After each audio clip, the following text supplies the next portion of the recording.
அனைவருக்கும் வணக்கம். இது கிஷோப் அகடன் Krishnan. Very good evening to all. இந்த வீடியோ பதிவில் நம்ம பார்த்தோன்னா ஜனவரி மந்தோட கரண்ட் அஃபேர்ஸ் தான் நம்ம பார்க்க போகிறோம். 2024 ஜனவரி மந்தோடைய கரண்ட் அஃபேர்ஸ் நம்ம குரூப் 2 பேட்சில் பார்த்தோன்னா நம்ம ஜனவரி மந்தோட கரண்ட் அஃபேர்ஸ் நம்ம கொடுத்துருப்போம். ஆக்சுவலாக ஃபஸ்ட்டு ஸ்கெடியூல் கொடுத்துருப்போம். ஓகேங்களா, அந்த ஃபஸ்ட்டு ஸ்கெடியூல் ஓகே உங்களுக்கு நம்ம டீச் பண்ணி கொடுக்கலாம் அப்படிங்கிறனால செகண்ட் ஸ்கெடியூல் நம்ம ஜனவரி மந்த் தான் நம்ம கொடுக்க போகிறோம். ஓகேங்களா, ஸோ ஜனவரி மந்த் அதாவது செகண்ட் ஸ்கெடியூலுக்கு ஜனவரி மந்தோட கரண்ட் அஃபேர்ஸ் நல்லா பார்த்துங்க. ஸோ இந்த கரண்ட் அஃபேர்ஸ் அப்படிங்கிறது பார்த்தோன்னா உங்களுக்கு 10 நாளைக்கு ஒரு வீடியோ பதிவு அப்படிங்கிற மாதிரி நம்ம கொடுப்போம். ஃபார் எக்ஸாம்பிள் இப்போ நம்ம ஜனவரி மாதத்துக்கு இப்போ இந்த வீடியோ பதிவில் பார்த்தோன்னா 10 நாளைக்கு உண்டான கரண்ட் அஃபேர்ஸ் இருக்கும். ஓகேங்களா, அடுத்த வீடியோ பதிவு பார்த்தோன்னா இன்னொரு வீடியோ பதிவு, அதாவது ஒவ்வொரு மந்த்துக்கும் 3 வீடியோ பதிவு இருக்கும். நான் சொல்கிறது புரியுதுங்களா? ஸோ இது ஃபஸ்ட்டு பார்ட். இதில் 10 நாள் கரண்ட் அஃபேர்ஸ் இருக்கும். அடுத்து பார்த்தோன்னா 11ஆம் நாள்லேருந்து 20 நாள் வரைக்கும் அடுத்த கரண்ட் அஃபேர்ஸ். அடுத்து 21 to 30 அப்படிங்கிற மாதிரி மந்த்லி உங்களுக்கு இப்போ பிப்ரவரி எடுத்துக்கிட்டால் 3 வீடியோ பதிவு இருக்கும். பார்ட் 1, 2, 3 அந்த மொதல் 10 நாள், இரண்டாவது 10 நாள், மூணாவது 10 நாள் அப்படிங்கிற மாதிரி. ஓகேங்களா, ஸோ இது உங்களுக்கு முழுக்க வினிதா மேடம் தான் எடுப்பாங்க. ஸோ உங்களுக்கு நோட்ஸ் ரெடி பண்ணது எல்லாமே வினிதா மேடம் தான். நீங்கள் கரண்ட் அஃபேர்ஸ் நீங்கள் இப்போ கைப்பட நம்ம எழுதி அனுப்பிச்சிருப்போம் பார்த்தீங்களா, அது எல்லாமே வினிதா மேடம் ப்ரிப்பேர் பண்ண தான். ஓகே, நம்ம டீமில் இருக்கக்கூடிய வினிதா மேடம் தான். ஸோ அவங்க வீடியோவாக கொடுத்துருக்காங்க. ஓகேங்களா, ஸோ அவங்க இது மாதிரி வீடியோ கொடுத்தது கிடையாது, பேக்ரவுண்டில் தான் ஒர்க் பண்ணியிருக்காங்க. இப்போ வீடியோவும் அவங்க ப்ரொவைட் பண்ணுறாங்க. ஓகேங்களா, ஏன்னா அந்த ஃபெசிலிட்டி எல்லாமே நம்ம பண்ணி கொடுத்துட்டோம். உங்களுக்காக தான் எல்லாமே. ஓகேங்களா, நம்ம எல்லாமே உங்களுக்கு பண்ணி கொடுத்துருக்கோம். அவங்களும் வீடியோ போடுற அந்த ஆர்வத்தில் தான் வீடியோவும் போடுறாங்க. ஏன்னா எடுத்தவங்களே வீடியோ போடும்போது இன்னமும் உங்களுக்கு ஒரு கிளாரிட்டி கிடைக்கும். அதே மாதிரி கரண்ட் அஃபேர்ஸ் பார்த்தோன்னா இப்போ மொதல் 10 நாள் கரண்ட் அஃபேர்ஸ் அப்படிங்கும்போது தகவல் நிறைய இருக்கும். ஓகேங்களா, ஏன்னா ஜனவரி மாதம் அந்த மொதல் 10 நாள் கரண்ட் அஃபேர்ஸ் ஜனவரி மாதமே ஓரளவு கரண்ட் அஃபேர்ஸ் பார்த்தோன்னா நிறையவே இருக்கும். ஓகேங்களா, ஒவ்வொரு மாதம் பார்த்தோன்னா கரண்ட் அஃபேர்ஸ் ரொம்ப குறைவாக இருக்கும். ஓகேங்களா, அதனால் டைமிங் கொஞ்சம் முன்ன பின்ன தான் இருக்கும், ஒரே மாதிரி இருக்காது.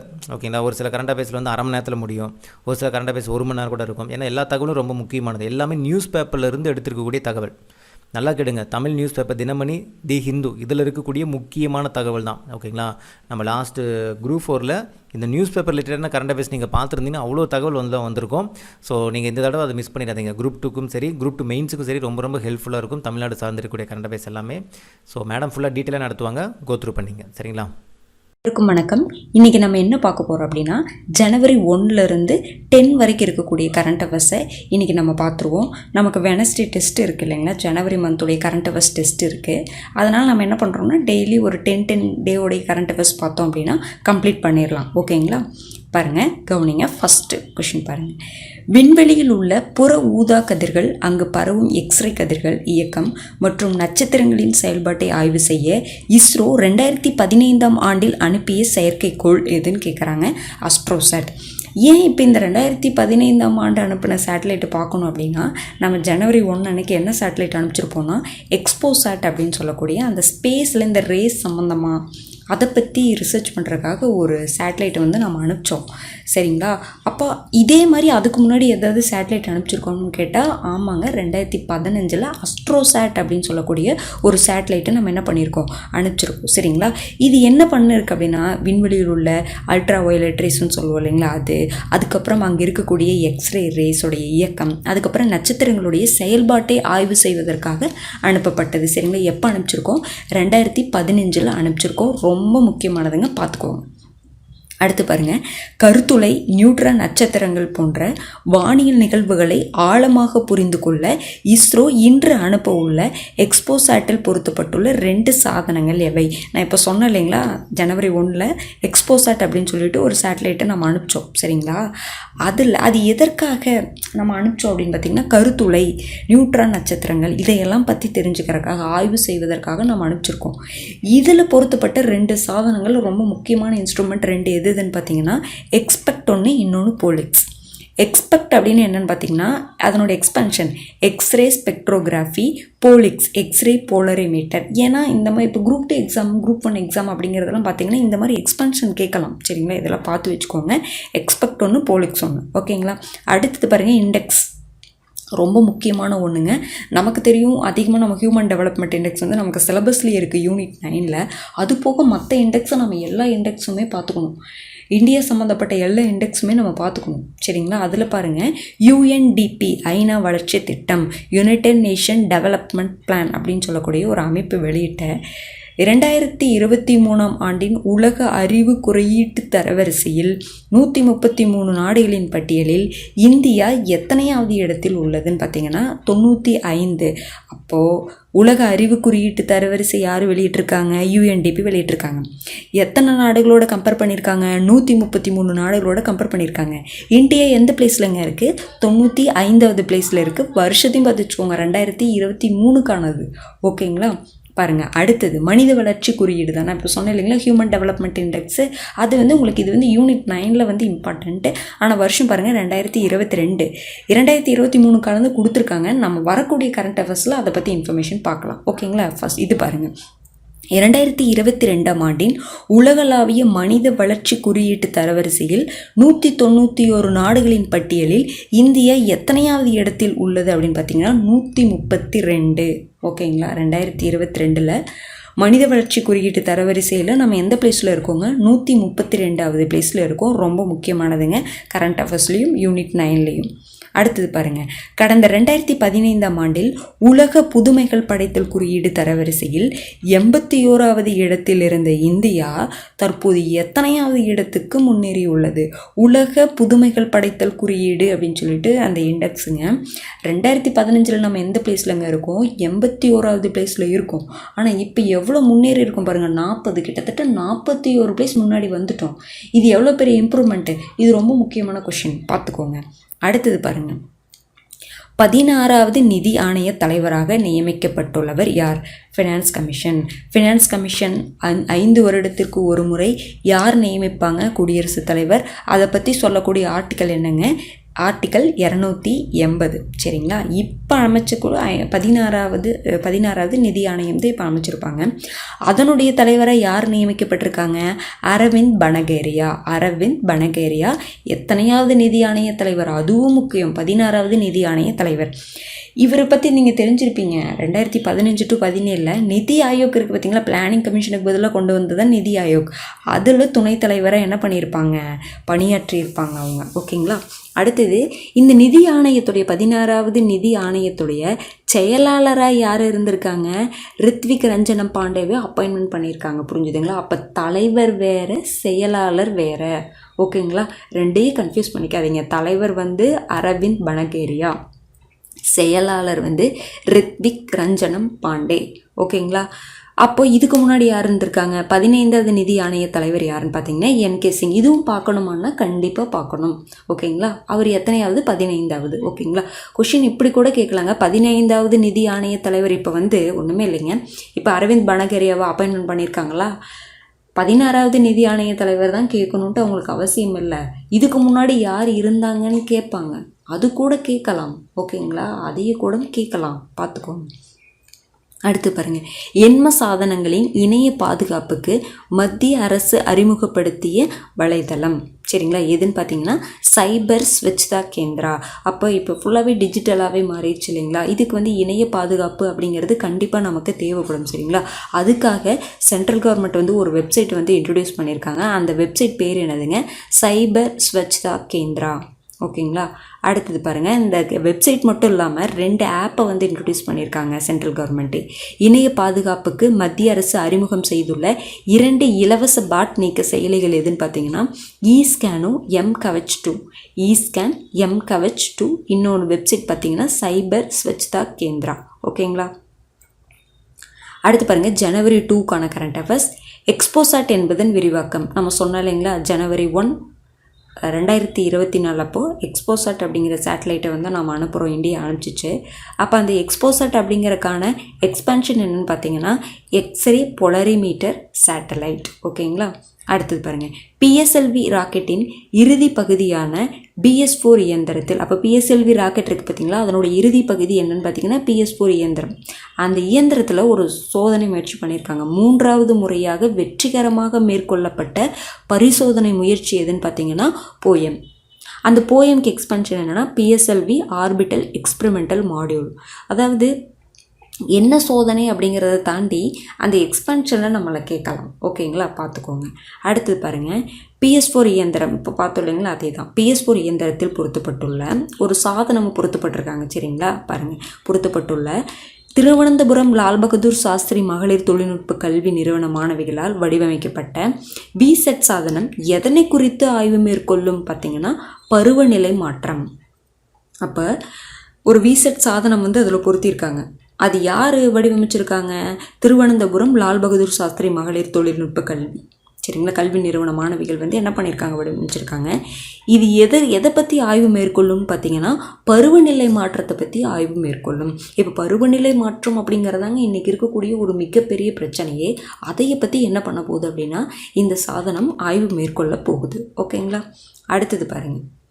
இப்போ நம்ம பார்த்தோம் இல்லைங்களா, கருத்துளை பற்றிய ஆய்வுக்காக நம்ம என்ன பண்ணுறோம், எக்ஸ்போசாட் அப்படிங்கிற ஒரு சேட்டலைட்டை அனுப்புகிறோம். இதுக்கு முன்னாடி யாராவது அனுப்பிச்சிருக்காங்கன்னு கேட்டால் அனுப்பிச்சிருக்காங்க. யாருன்னு பாருங்கள். கருத்துளை பற்றிய ஆய்வுக்கு எந்தெந்த இரு நாடுகளின் கூட்டு முயற்சியில் IXPE சேட்டலைட் பேருங்க நல்லா பார்த்து வச்சுக்கோங்க. IXPE எனும் செயற்கைக்கோள் கடந்த 2021ஆம் ஆண்டில் அனுப்பப்பட்டது. அப்போ கருத்துளைக்காக 2 நாடுகள் சேர்ந்து என்ன பண்ணியிருக்காங்க, IXPE அப்படிங்கிற செயற்கைக்கோளை 2021 அனுப்பிச்சிருக்காங்க. எந்தெந்த நாடு? அமெரிக்காவும் இத்தாலியும். நம்ம எப்போ அனுப்புகிறோம்? 2024 அனுப்புகிறோம். ஆனால் 2021 அமெரிக்காவும் இத்தாலியும் என்ன பண்ணிட்டாங்க, IXPE அப்படிங்கிற சேட்டலைட்டை கருத்துளை பற்றிய ஆராய்ச்சிக்காக அனுப்பிச்சிட்டாங்க. ஓகேங்களா? நம்ம எக்ஸ்போசாட்டை அனுப்புகிறோம். ஓகேங்களா? இதன் பிறகு 2வது முறையாக யார் அனுப்புகிறோம்? நம்ம அனுப்புகிறோம். இந்தியா இந்த ஆய்வில் களமிறங்கியுள்ளது.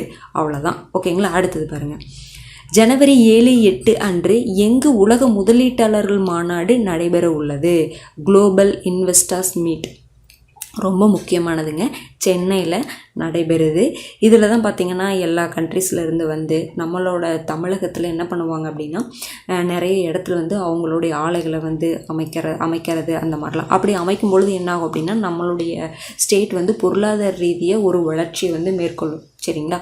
பாருங்கள். தமிழகத்தை 2030ஆம் ஆண்டுக்குள் $1 டிரில்லியன் அமெரிக்க பொருளாதார மாநிலமாக மாற்ற இலக்கு நிர்ணயிக்கப்பட்டுள்ளது. அப்போ தமிழகத்தை 2030ஆம் ஆண்டுக்குள்ளே எவ்வளோ டார்கெட் வச்சுருக்கோம் நம்ம? 2030க்குள்ளே $1 டிரில்லியன் அமெரிக்க பொருளாதார மாநிலமாக மாற்றணும் அப்படின்னு சொல்லிட்டு என்ன பண்ணியிருக்கோம், ஒரு இலக்கை என்ன பண்ணியிருக்கோம், நிர்ணயிச்சிருக்கோம். அடுத்தது பாருங்கள். சென்னை மியூசிக் அகாடமியின் 97வது இசை விழா விருது. இது அவார்டுங்க, பார்த்துக்கோங்க. சங்கீத கலாநிதி விருது யாருக்கு கொடுத்துருக்காங்கன்னா பாம்பே ஜெயஸ்ரீ. இது எப்படி ஞாபகம் வச்சுக்கோங்கன்னா, சங்கீதம் கற்றுக்கிறதுக்காக கலா பாம்பே போகிறாங்க. சங்கீதம் கற்றுக்கிறதுக்காக கலா பாம்பே போகிறாங்க. அவ்வளோதான், பாம்பே ஜெயஸ்ரீ. ஓகேங்களா? அடுத்து பாருங்கள். சங்கீத கலா ஆச்சாரியன். சங்கீத கலாநிதிங்க அது. இது பாருங்கள், சங்கீத கலா ஆச்சாரியான்னு ஒன்று ஞாபகம் இல்லை, ஆச்சரியம் அப்படின்னு ஞாபகம் வச்சுக்கோங்க. அதில் பாருங்கள் யார் யார் வாங்கியிருக்காங்க, அம்பிகா தேவியும் காளிதாசும். அம்பி என்னவா மாறுவாங்க, அந்நியனா மாறுவாங்களா? அப்போ அம்பி இந்த இடத்துல என்னவா மாறுறாங்க, காளினா கடவுள். சரிங்களா? அப்போ அம்பி காளியாக மாறுறது நமக்கு என்னவா இருக்குங்க, ஆச்சரியமாக இருக்குது அப்படின்னு சொல்கிற மாதிரி ஞாபகம் வச்சுக்கோங்க. சரிங்களா? கொஞ்சம் முன்ன பின்ன இருக்குங்க ஷார்ட்கட்டு, ஆனால் அட்ஜஸ்ட் பண்ணிக்கோங்க, மறக்காதுன்னு நினைக்கிறேன். அவ்வளோதான். சரிங்களா? அம்பி காளியாக மாறுறாங்க, அதுதான் ஆச்சரியம். ஓகேங்களா? அடுத்து பாருங்கள். TTK விருது யாருன்னா TR சுப்பிரமணியன், P சர்க்குருநாதன். அதாவது கரெக்டான மணிக்கு குருக்கு என்ன கொடுத்துடணும், டீ கொடுத்துடணும். TTK விருதுங்கிறத டீங்க, மணி அப்படிங்கிறது சுப்பிரமணியன் வருதுங்களா, மணினா மணி. கரெக்டான டைமுக்கு குரு சர்க்குருநாதன், அதில் வர குரு நம்ம என்ன கொடுத்துடணும், டீ கொடுத்துடணும். அடுத்தது இசை அறிஞர் விருது. இதை நீங்கள் ஞாபகம் வச்சுக்கோங்க, டாக்டர் S பத்மநாபன். அப்போ சங்கீதம் கற்றுக்கிறதுக்காக கலா எங்கே போகிறாங்க, பாம்பே போகிறாங்க, பாம்பே ஜெயஸ்ரீ. அம்பி காளியாக மாறும்பொழுது நமக்கு என்னங்க, ஆச்சரியம். சங்கீத கலா ஆச்சரிய விருது. கரெக்டான மணிக்கு குருக்கு என்ன கொடுக்கணுங்க, டீ கொடுக்கணும். ஓகே. அடுத்தது இசை அறிஞர் விருது டாக்டர் S பத்மநாபன். அடுத்தது பாருங்கள், ஒரு முக்கியமான ஒரு திட்டங்க. 2022 குஜராத்தில் மாண்டவியில் கொண்டு வரப்பட்ட ஒரு திட்டம். என்ன திட்டம்னா சாகர் பரிக்ரமா அப்படிங்கிற ஒரு திட்டம். அதற்கு தமிழ் அர்த்தம் என்னன்னு பார்த்தீங்கன்னா கடல் பயணம். இது எதற்காக கொண்டு வரப்பட்ட திட்டம் அப்படின்னு பாருங்கள். மீனவர்களை சந்தித்து கலந்துரையாடுதல், மத்திய அரசின் திட்டங்களை எடுத்துரைத்தல், பயனாளிகளுக்கு நலத்திட்ட உதவிகளை வழங்குதல் ஆகியவற்றை நோக்கமாக கொண்டு மத்திய அரசு எப்போ கொண்டு வராங்க, 2022 குஜராத் மாண்டவியில் கொண்டு வர்றாங்க சாகர் பரிக்ரமா. சரிங்களா? ஒன்றுமே இல்லைங்க, மீனவர்களை சந்தித்து பேசணும். அப்புறம் அவங்களுக்காக ஏதாவது ஸ்கீம் கொண்டு வந்திருந்தாங்கன்னா அதை பற்றி அவங்களுக்கு சொல்லி அந்த விழிப்புணர்வை ஏற்படுத்தணும். அவங்களுக்கு தெரியாது இல்லைங்களா, அதற்காக. சரிங்களா? அதுக்காக கொண்டு வரப்பட்ட ஒரு திட்டம் தான் சாகர் பரிக்ரமா. அப்புறம் பார்த்திங்கன்னா 2019 முன்னாடி வரைக்கும் மீன் வளத்துறைன்னு சொல்லிட்டு தனியார் டிபார்ட்மெண்ட்டில் கிடையாது. நமக்கு சுற்றுலாத்துறை, சுற்றுச்சூழல் துறை, கல்வித்துறை, எல்லா துறைகள் தனித்தனி டிபார்ட்மெண்ட்டாக இருக்கு இல்லைங்களா. இந்த மீன் வளத்துக்குன்னு தனியாக துறையே கிடையாது. 2019 தான் கொண்டு வந்திருப்பாங்க பாருங்கள். மீன் வளத்துறைக்காக தனியாக ஒரு துறையாக மத்திய அரசு 2019 தொடங்கியது. ஓகேங்களா. அடுத்து பாருங்கள், உலகிலேயே இறால் உற்பத்தியில் இந்தியா எத்தனையாவது இடத்தில் உள்ளது அப்படின்னு பார்த்தீங்கன்னா முதலிடத்தில் இருக்குது. அப்போ நம்ம ஏன் மீனவர்களை போய் சந்தித்து பேசணும் கடலில்? அப்போ அதாவது கடல்சார் வணிகத்தில் நம்ம ரொம்ப நல்லா இருக்கோங்க, புரிஞ்சுதுங்களா. அதை வந்து டெவலப் பண்ணணும். அப்போ யாருனால முடியும்? அங்கே வேலை செய்கிறவங்கனால தான் முடியும், புரிஞ்சுதுங்களா.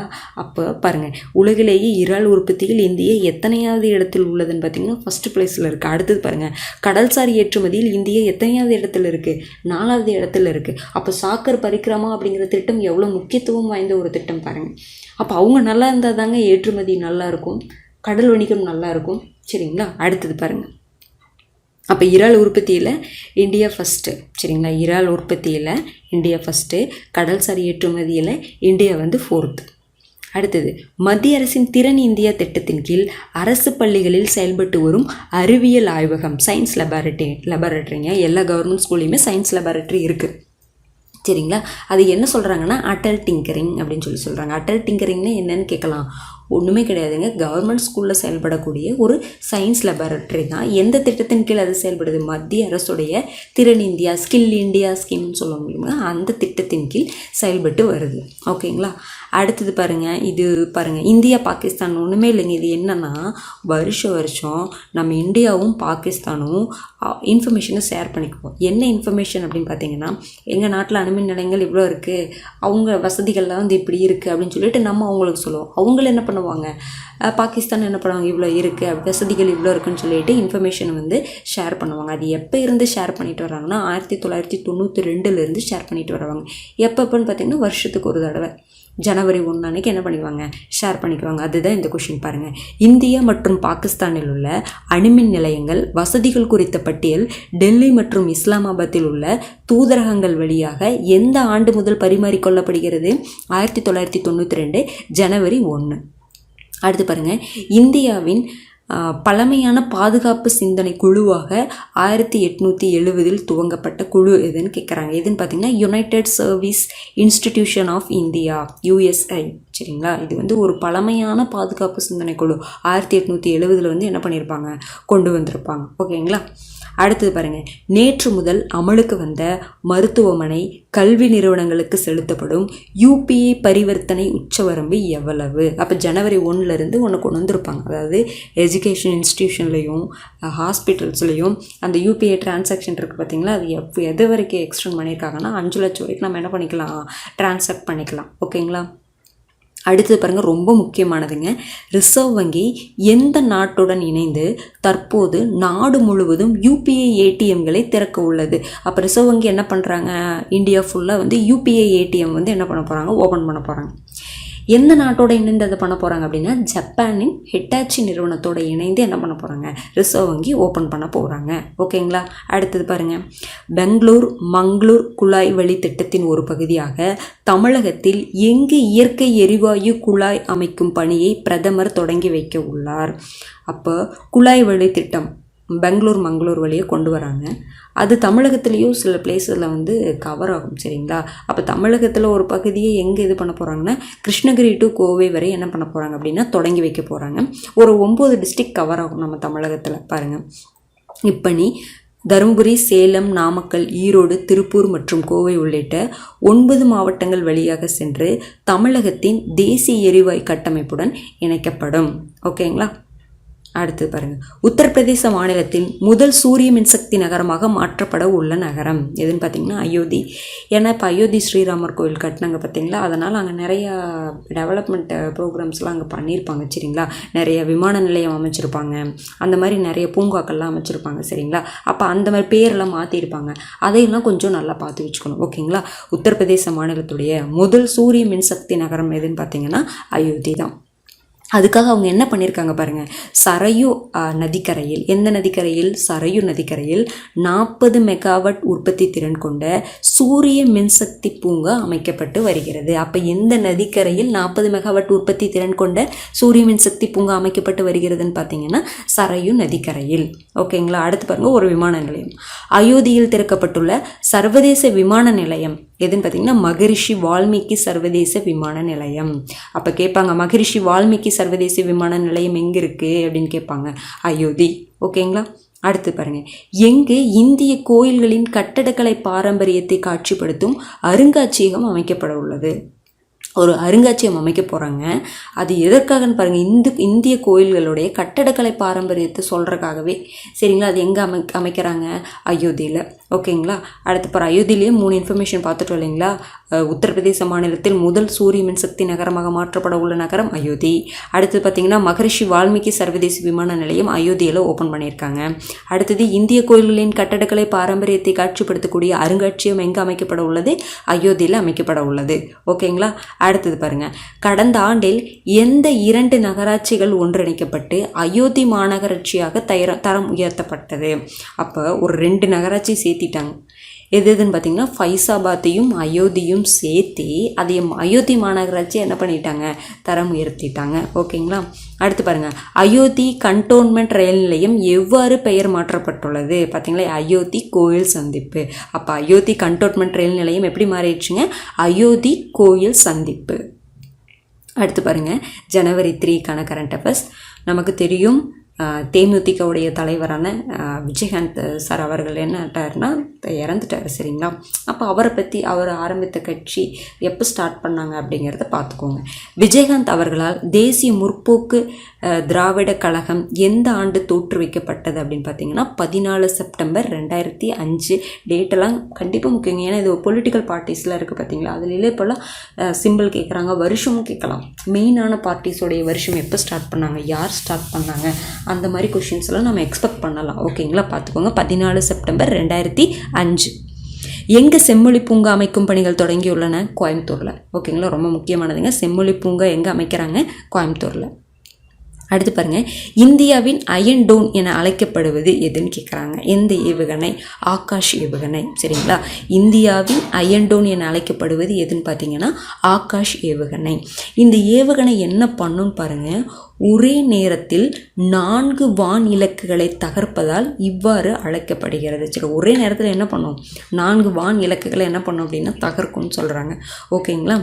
ஏன் அயன் டோன் அப்படின்னு என்ன நமக்கு தெரிஞ்சுக்கணும் பார்த்தீங்களா, அதுவும் ஒரு ஏவுகணை தான். பாருங்கள், எதிரிகளின் ராக்கெட் குண்டுகளை வானிலேயே தடுத்து நிறுத்தி அழிக்க அயன் டோன் ஏவுகணையை இஸ்ரேல் பயன்படுத்தி வருகிறது. சரிங்களா. இஸ்ரேல் பயன்படுத்தக்கூடிய ஒரு ஏவுகணை தான் அயன் டோன். அது என்ன பண்ணும் அப்படின்னா எதிரிகளுடைய ராக்கெட் குண்டுகளை வானிலேயே தடுத்து நிறுத்தி அழிக்கும். சரிங்களா. அதே மாதிரி நம்ம ஆகாஷ் ஏவுகணை இருக்கிறதுனால அதை நம்ம என்ன சொல்கிறோம், இந்தியாவின் அயன் டோன் அப்படின்னு சொல்லி சொல்கிறோம். ஓகேங்களா. அடுத்தது பாருங்கள், விமான போக்குவரத்து துறை ஆய்வு நிறுவனமான சிரியம் வெளியிட்ட ஆய்வறிக்கையில் கடந்த ஆண்டு சரியான நேரத்தில் விமானங்கள் இயக்கப்பட்ட முதல் 10 விமான நிலையங்களின் தரவரிசை பட்டியலில் முதல் 3 இடங்கள் பிடித்தவை. ஒன்றுமே இல்லைங்க, கரெக்டான டைமுக்கு என்ன பண்ணணும், விமானத்தை இயக்கணும். அப்படி இயக்கின முதல் 10 விமான நிலையம் பட்டியலில் ஃபஸ்ட்டு 3 எது இருக்குதுன்னு சொல்லி கேட்குறாங்க. அவ்வளோதான். சரிங்களா. பாருங்கள், ஃபஸ்ட்டு பார்த்திங்கன்னா அமெரிக்காவுடைய செயின்ட் பால் சர்வதேச விமான நிலையம். ஓகேங்களா. செயின்ட் பால் சர்வதேச விமான நிலையம் எங்கெங்கே இருக்குது, அமெரிக்காவில். அடுத்தது ராஜீவ்காந்தி சர்வதேச விமான நிலையம் எங்கே இருக்குது, ஹைதராபாத், அது 2nd பிளேஸில். அடுத்தது கெம்பகவுடா சர்வதேச விமான நிலையம் எங்கே இருக்குது, பெங்களூரில், அது வந்து 3rd பிளேஸில். இது ஜாகிரபி கொஷின் கேட்கலாங்க. எப்படி, ராஜீவ்காந்தி சர்வதேச விமான நிலையம் எங்கே இருக்குன்னு கேட்பாங்க, ஹைதராபாத். கெம்பகவுடா சர்வதேச விமான நிலையம் எங்கே இருக்குன்னு கேட்பாங்க, பெங்களூரு. இதெல்லாம் பேசிக்கான கொஷினுங்க, ஆனால் தெரியாத கொஷின் நமக்கு. இதெல்லாம் கேட்க மாட்டாங்கன்னு நினைப்போம், ஆனால் அந்த மாதிரி கொஷின்ஸ் தான் கேட்பாங்க. ஓகேங்களா, பார்த்து வச்சுக்கோங்க. அடுத்தது பாருங்கள், ஜனவரி 4க்கான கரண்ட் அஃபேர்ஸ். கிரிக்கெட், ஹாக்கி தவிர மற்ற விளையாட்டு போட்டிகளில் திறமையானவர்களை கண்டறிந்து பயிற்சியளித்து ஒலிம்பிக் உள்ளிட்ட போட்டிகளில் பதக்கங்களை வெல்லச் செய்யும் நோக்கில் 2018ஆம் ஆண்டு முதல் நடத்தப்படும் விளையாட்டுப் போட்டிகள். ஒன்றுமே இல்லைங்க, நம்ம அதிகமாக இம்பார்ட்டன்ஸ் கிரிக்கெட்டு ஹாக்கிக்கு தானே கொடுக்குறோம். சரிங்களா, அதை தவிர மற்ற விளையாட்டு போட்டிகளையும் டேலண்டானவங்களாம் இருக்காங்க இல்லைங்களா, அவங்களெல்லாம் கண்டுபிடிச்சு ஒலிம்பிக்கில் கலந்து பதக்கம் வெல்ல வைக்கிறதுக்காக நோக்கில் என்ன பண்ணியிருக்காங்க, 2018 முதல் என்ன பண்ணுறாங்க, விளையாட்டு போட்டியை நடத்துகிறாங்க. என்ன விளையாட்டு போட்டி நடத்துகிறாங்க? கேலோ இந்தியா விளையாட்டு போட்டிகள். அப்போ கேலோ இந்தியா விளையாட்டு போட்டிகள் இப்போ தமிழகத்தில் நடந்துச்சு, அதனால் அதை பற்றி நம்ம தெரிஞ்சுக்கணும். தமிழகத்தில் சென்னை, கோவை, மதுரை மற்றும் திருச்சியில் ஜனவரி 19 முதல் 31 வரை நடைபெற்றது. ஓகேங்களா. அடுத்தது பாருங்கள், மியூசிக் அகாடமி சார்பில் ஏற்கனவே ஒரு 4 விருது நம்ம பார்த்துட்டோம். இப்போ பாருங்கள், யாருக்கு நிருத்திய கலாநிதி விருது வழங்கப்பட்டதுன்னா வசந்தலட்சுமி நரசிம்மாச்சாரி நிருத்திய கலாநிதி விருது. ஓகேங்களா. அடுத்ததுங்க, குடியுரிமை திருத்தச் சட்டம் ரொம்ப முக்கியமான ஒரு திட்டம். சரிங்களா, நம்ம குடியுரிமை சட்டம் 1955 வந்து என்ன பண்ணியிருப்பாங்க, கொண்டு வந்திருப்பாங்க. 8 முறை திருத்தப்பட்டிருக்கு அப்படின்னு சொல்லிட்டு நம்ம ஸ்கூல் புக்கில் பார்த்துருப்போம். ஆனால் 9 முறை திருத்தப்பட்டது 2019 19வது வருஷத்தையும் நம்ம என்ன பண்ணிக்கணும், சேர்த்திக்கணும். அதை வந்து அப்போவே கொண்டு வந்து நடைமுறையில் அது என்ன சொல்லிட்டாங்கன்னா அதெல்லாம் கொண்டு வந்துட்டாங்க. ஓகேங்களா. ஆனால் என்ன பண்ணல, அது எக்ஸிக்யூட் பண்ணலை. ஆனால் அது வந்து அந்த ஆக்ட் வந்து இதில் தான் இருக்குது, புரிஞ்சுதுங்களா. எக்ஸிக்யூட் பண்ணி இப்போ தான் வந்து அது என்ன பண்ணியிருக்காங்க, எக்ஸிக்யூட் பண்ணியிருக்காங்க. அப்போ அந்த குடியுரிமை திருத்தச் சட்டம் 2019 பற்றி நம்ம தெரிஞ்சுக்கணும். பாருங்கள், பாகிஸ்தான், ஆப்கானிஸ்தான், வங்கதேசம் ஆகிய நாடுகளிலிருந்து வெளியேறி இந்தியாவில் அகதிகளாக தஞ்சம் அடைந்தவர்களுக்கு குடியுரிமை வழங்க வகை செய்யும் சட்டம் தான் இதுங்க, குடியுரிமை திருத்தச் சட்டம் 2019. இப்போ தான் 2024 தான் வந்து அது எக்ஸிக்யூட் பண்ணினாலும், ஆனால் கொண்டு வந்தது எப்போ தான், 2019 தான். ஓகேங்களா, அதை பார்த்து வச்சுக்கோங்க. எந்தெந்த நாடுகளிலிருந்து வெளியேறி அகதிகளாக வந்தவர்களுக்குன்னு பார்த்தீங்கன்னா பாகிஸ்தான், ஆப்கானிஸ்தான், வங்கதேசம். ஓகேங்களா. அடுத்தது பாருங்கள், அடுத்தது ஒரு சேட்டலைட்டுங்க, முக்கியமான ஒரு சேட்டலைட் பார்த்துக்கோங்க. எலான் மஸ்க்கு சொந்தமான ஸ்பேஸ் எக்ஸ் நிறுவன ராக்கெட் ஃபால்கன் 9 மூலம் இஸ்ரோவின் வர்த்தக நிறுவனம் நியூ ஸ்பேஸ் இந்தியா ஏவ உள்ள செயற்கைக்கோள் எதுன்னு பார்த்தீங்கன்னா GSAT-20. அதாவது ஃபால்கன் 9 அப்படிங்கிற ராக்கெட் மூலமாக ஒரு சேட்டலைட்டை அனுப்ப போகிறாங்க. இந்த ஃபால்கன் 9 அப்படிங்கிற ராக்கெட் யாருடையதுன்னு பார்த்தீங்கன்னா எலான் மஸ்க்கு சொந்தமான ஸ்பேஸ் எக்ஸ் நிறுவனம் இருக்கு இல்லைன்னா அதனுடைய ராக்கெட் தான். ஓகேங்களா. அந்த ராக்கெட் மூலமாக இஸ்ரோ என்ன பண்ண போகிறாங்க, இஸ்ரோவுடைய வர்த்தக நிறுவனம் சொல்லுவோம், அது எதுன்னு பார்த்தீங்கன்னா நியூ ஸ்பேஸ் இந்தியா. அவங்க ஏவக்கூடிய செயற்கைக்கோள் எதுன்னு பார்த்தீங்கன்னா GSAT-20. யார் ராக்கெட் யாருடையது, இந்த இஸ்ரோவுடைய வர்த்தக நிறுவனம் எது, சரிங்களா, அவங்க தான் சேட்டலைட் இது பண்ணுறாங்க. அதுவும் யாருதுன்னு பார்த்து வச்சுக்கணும். ஓகேங்களா. என்ன சேட்டலைட், GSAT-20. அதை எப்படி மாற்றிட்டாங்க, GSAT-N2 அப்படின்னு சொல்லிட்டு மாற்றிட்டாங்க, பேர் மட்டும் மாற்றிருக்காங்க. ஓகேங்களா. இன்னும் சேட்டலைட் லான்ச் பண்ணிடுவாங்க. ஓகேங்களா. அடுத்தது பாருங்கள், இது 4700 கிலோ எடை கொண்டது. இந்த கிலோலாம் முக்கியம், ஆமாங்க, ரொம்ப முக்கியமான ஒரு இது. சரிங்களா. இது 4700 கிலோ எடை கொண்டது. பாருங்கள், இப்போ இது எதுக்காகன்னு பார்த்தீங்கன்னா ரொம்ப முக்கியமானதுக்குங்க, இணைய சேவை. இன்னுமே பார்த்தீங்கன்னா நிறைய கிராமங்களில் வந்து நமக்கு இணைய சேவை வந்து ஸ்பீடால் கிடைக்கிறது கிடையாது. அதே மாதிரி வடகிழக்கு மாநிலங்களில் இன்னுமே கிடைக்கல. ஓகேங்களா. அதுக்காகவே அதையும் ஃபோக்கஸ் பண்ணியே கொண்டு வந்திருக்காங்க. பாருங்கள், தொலைதூர பகுதிகள், தகவல் தொடர்பு வசதியை பெறாத பகுதிகளுக்கு சேவை அளிக்கும் நோக்கில் இந்த செயற்கைக்கோள் வடிவமைக்கப்பட்டுள்ளது. ஓகேங்களா. ரொம்ப முக்கியமானதுங்க GSAT-20. அதை தான் GSAT-N2 மாற்றிட்டாங்க. எந்த ராக்கெட் மூலமாக அனுப்புகிறாங்க, ஃபால்கன் 9 ராக்கெட் மூலமாக அனுப்புகிறாங்க. இதனுடைய கிலோ பார்த்திங்கன்னா 4700 கிலோ. ஓகேங்களா. அடுத்தது பாருங்கள், கார்பன் எல்லை வரி எனப்படும் இறக்குமதி வரியை வரும் எந்த ஆண்டு முதல் நடைமுறைக்கு வரும் என ஐரோப்பிய யூனியன் அறிவித்துள்ளது, 2026. இப்போ கார்பன் எமிஷன் நம்ம சொல்கிறோம் இல்லைங்களா, அதனால தான் இந்த பருவநிலை மாற்றம், காலநிலை ஹீட்டெல்லாம் அதிகமாகிற காரணமே இந்த கார்பன் எமிஷன் தான். அதையும் குறைக்கணும். அப்போ அதிகமாக வெளியிட்டால் அதுக்கு என்ன கொடுக்கணும், டேக்ஸ் பண்ணணும். டேக்ஸ் வச்சா தான் என்ன பண்ண முடியும், ஓரளவுக்காவது நம்மளால் என்ன பண்ண முடியும், குறைக்க முடியும்னு சொல்லிட்டு கார்பன் எல்லை வரியை நம்ம என்ன பண்ணுறோம் அப்படின்னா 2026 முதல் நம்ம என்ன பண்ணலாம், எக்ஸிக்யூட் பண்ணலாம். ஏன்னா உடனே இதை பண்ண முடியாதுங்க, இது ஒரு சாதாரண விஷயம் கிடையாது. புரிஞ்சுதுங்களா. அதனால் என்ன பண்ணுறாங்கன்னா 2026 என்ன பண்ண போகிறாங்க, அதை வந்து கார்பன் எல்லை வரி அப்படின்னு சொல்லிட்டு விதிக்க போகிறாங்க. அடுத்து பாருங்கள், சமீபத்தில் பாதுகாக்கப்பட்ட வேளாண் மண்டல பகுதியில் புதிதாக சேர்க்கப்பட்டுள்ள மாவட்டம் எதுன்னு பார்த்தீங்கன்னா மயிலாடுதுறை. இதுக்கு முன்னாடியே பார்த்திங்கன்னா பாதுகாக்கப்பட்ட வேளாண் மண்டல பகுதினா அந்த திருச்சி தஞ்சாவூர், திருவாரூர், அது போக டெல்டா மாவட்ட பகுதிகளில் இருக்கும். இதில் புதுசாக ஒரு டிஸ்ட்ரிக்ட் ஆட் பண்ணியிருக்காங்க. என்ன டிஸ்ட்ரிக்ட் அப்படின்னு பார்த்தீங்கன்னா மயிலாடுதுறையை ஆட் பண்ணியிருக்காங்க. தமிழ்நாடு கரண்ட் அஃபேர்ஸில் ரொம்ப முக்கியமான ஒரு கரண்ட் அஃபேர்ஸ் பார்த்துக்கோங்க.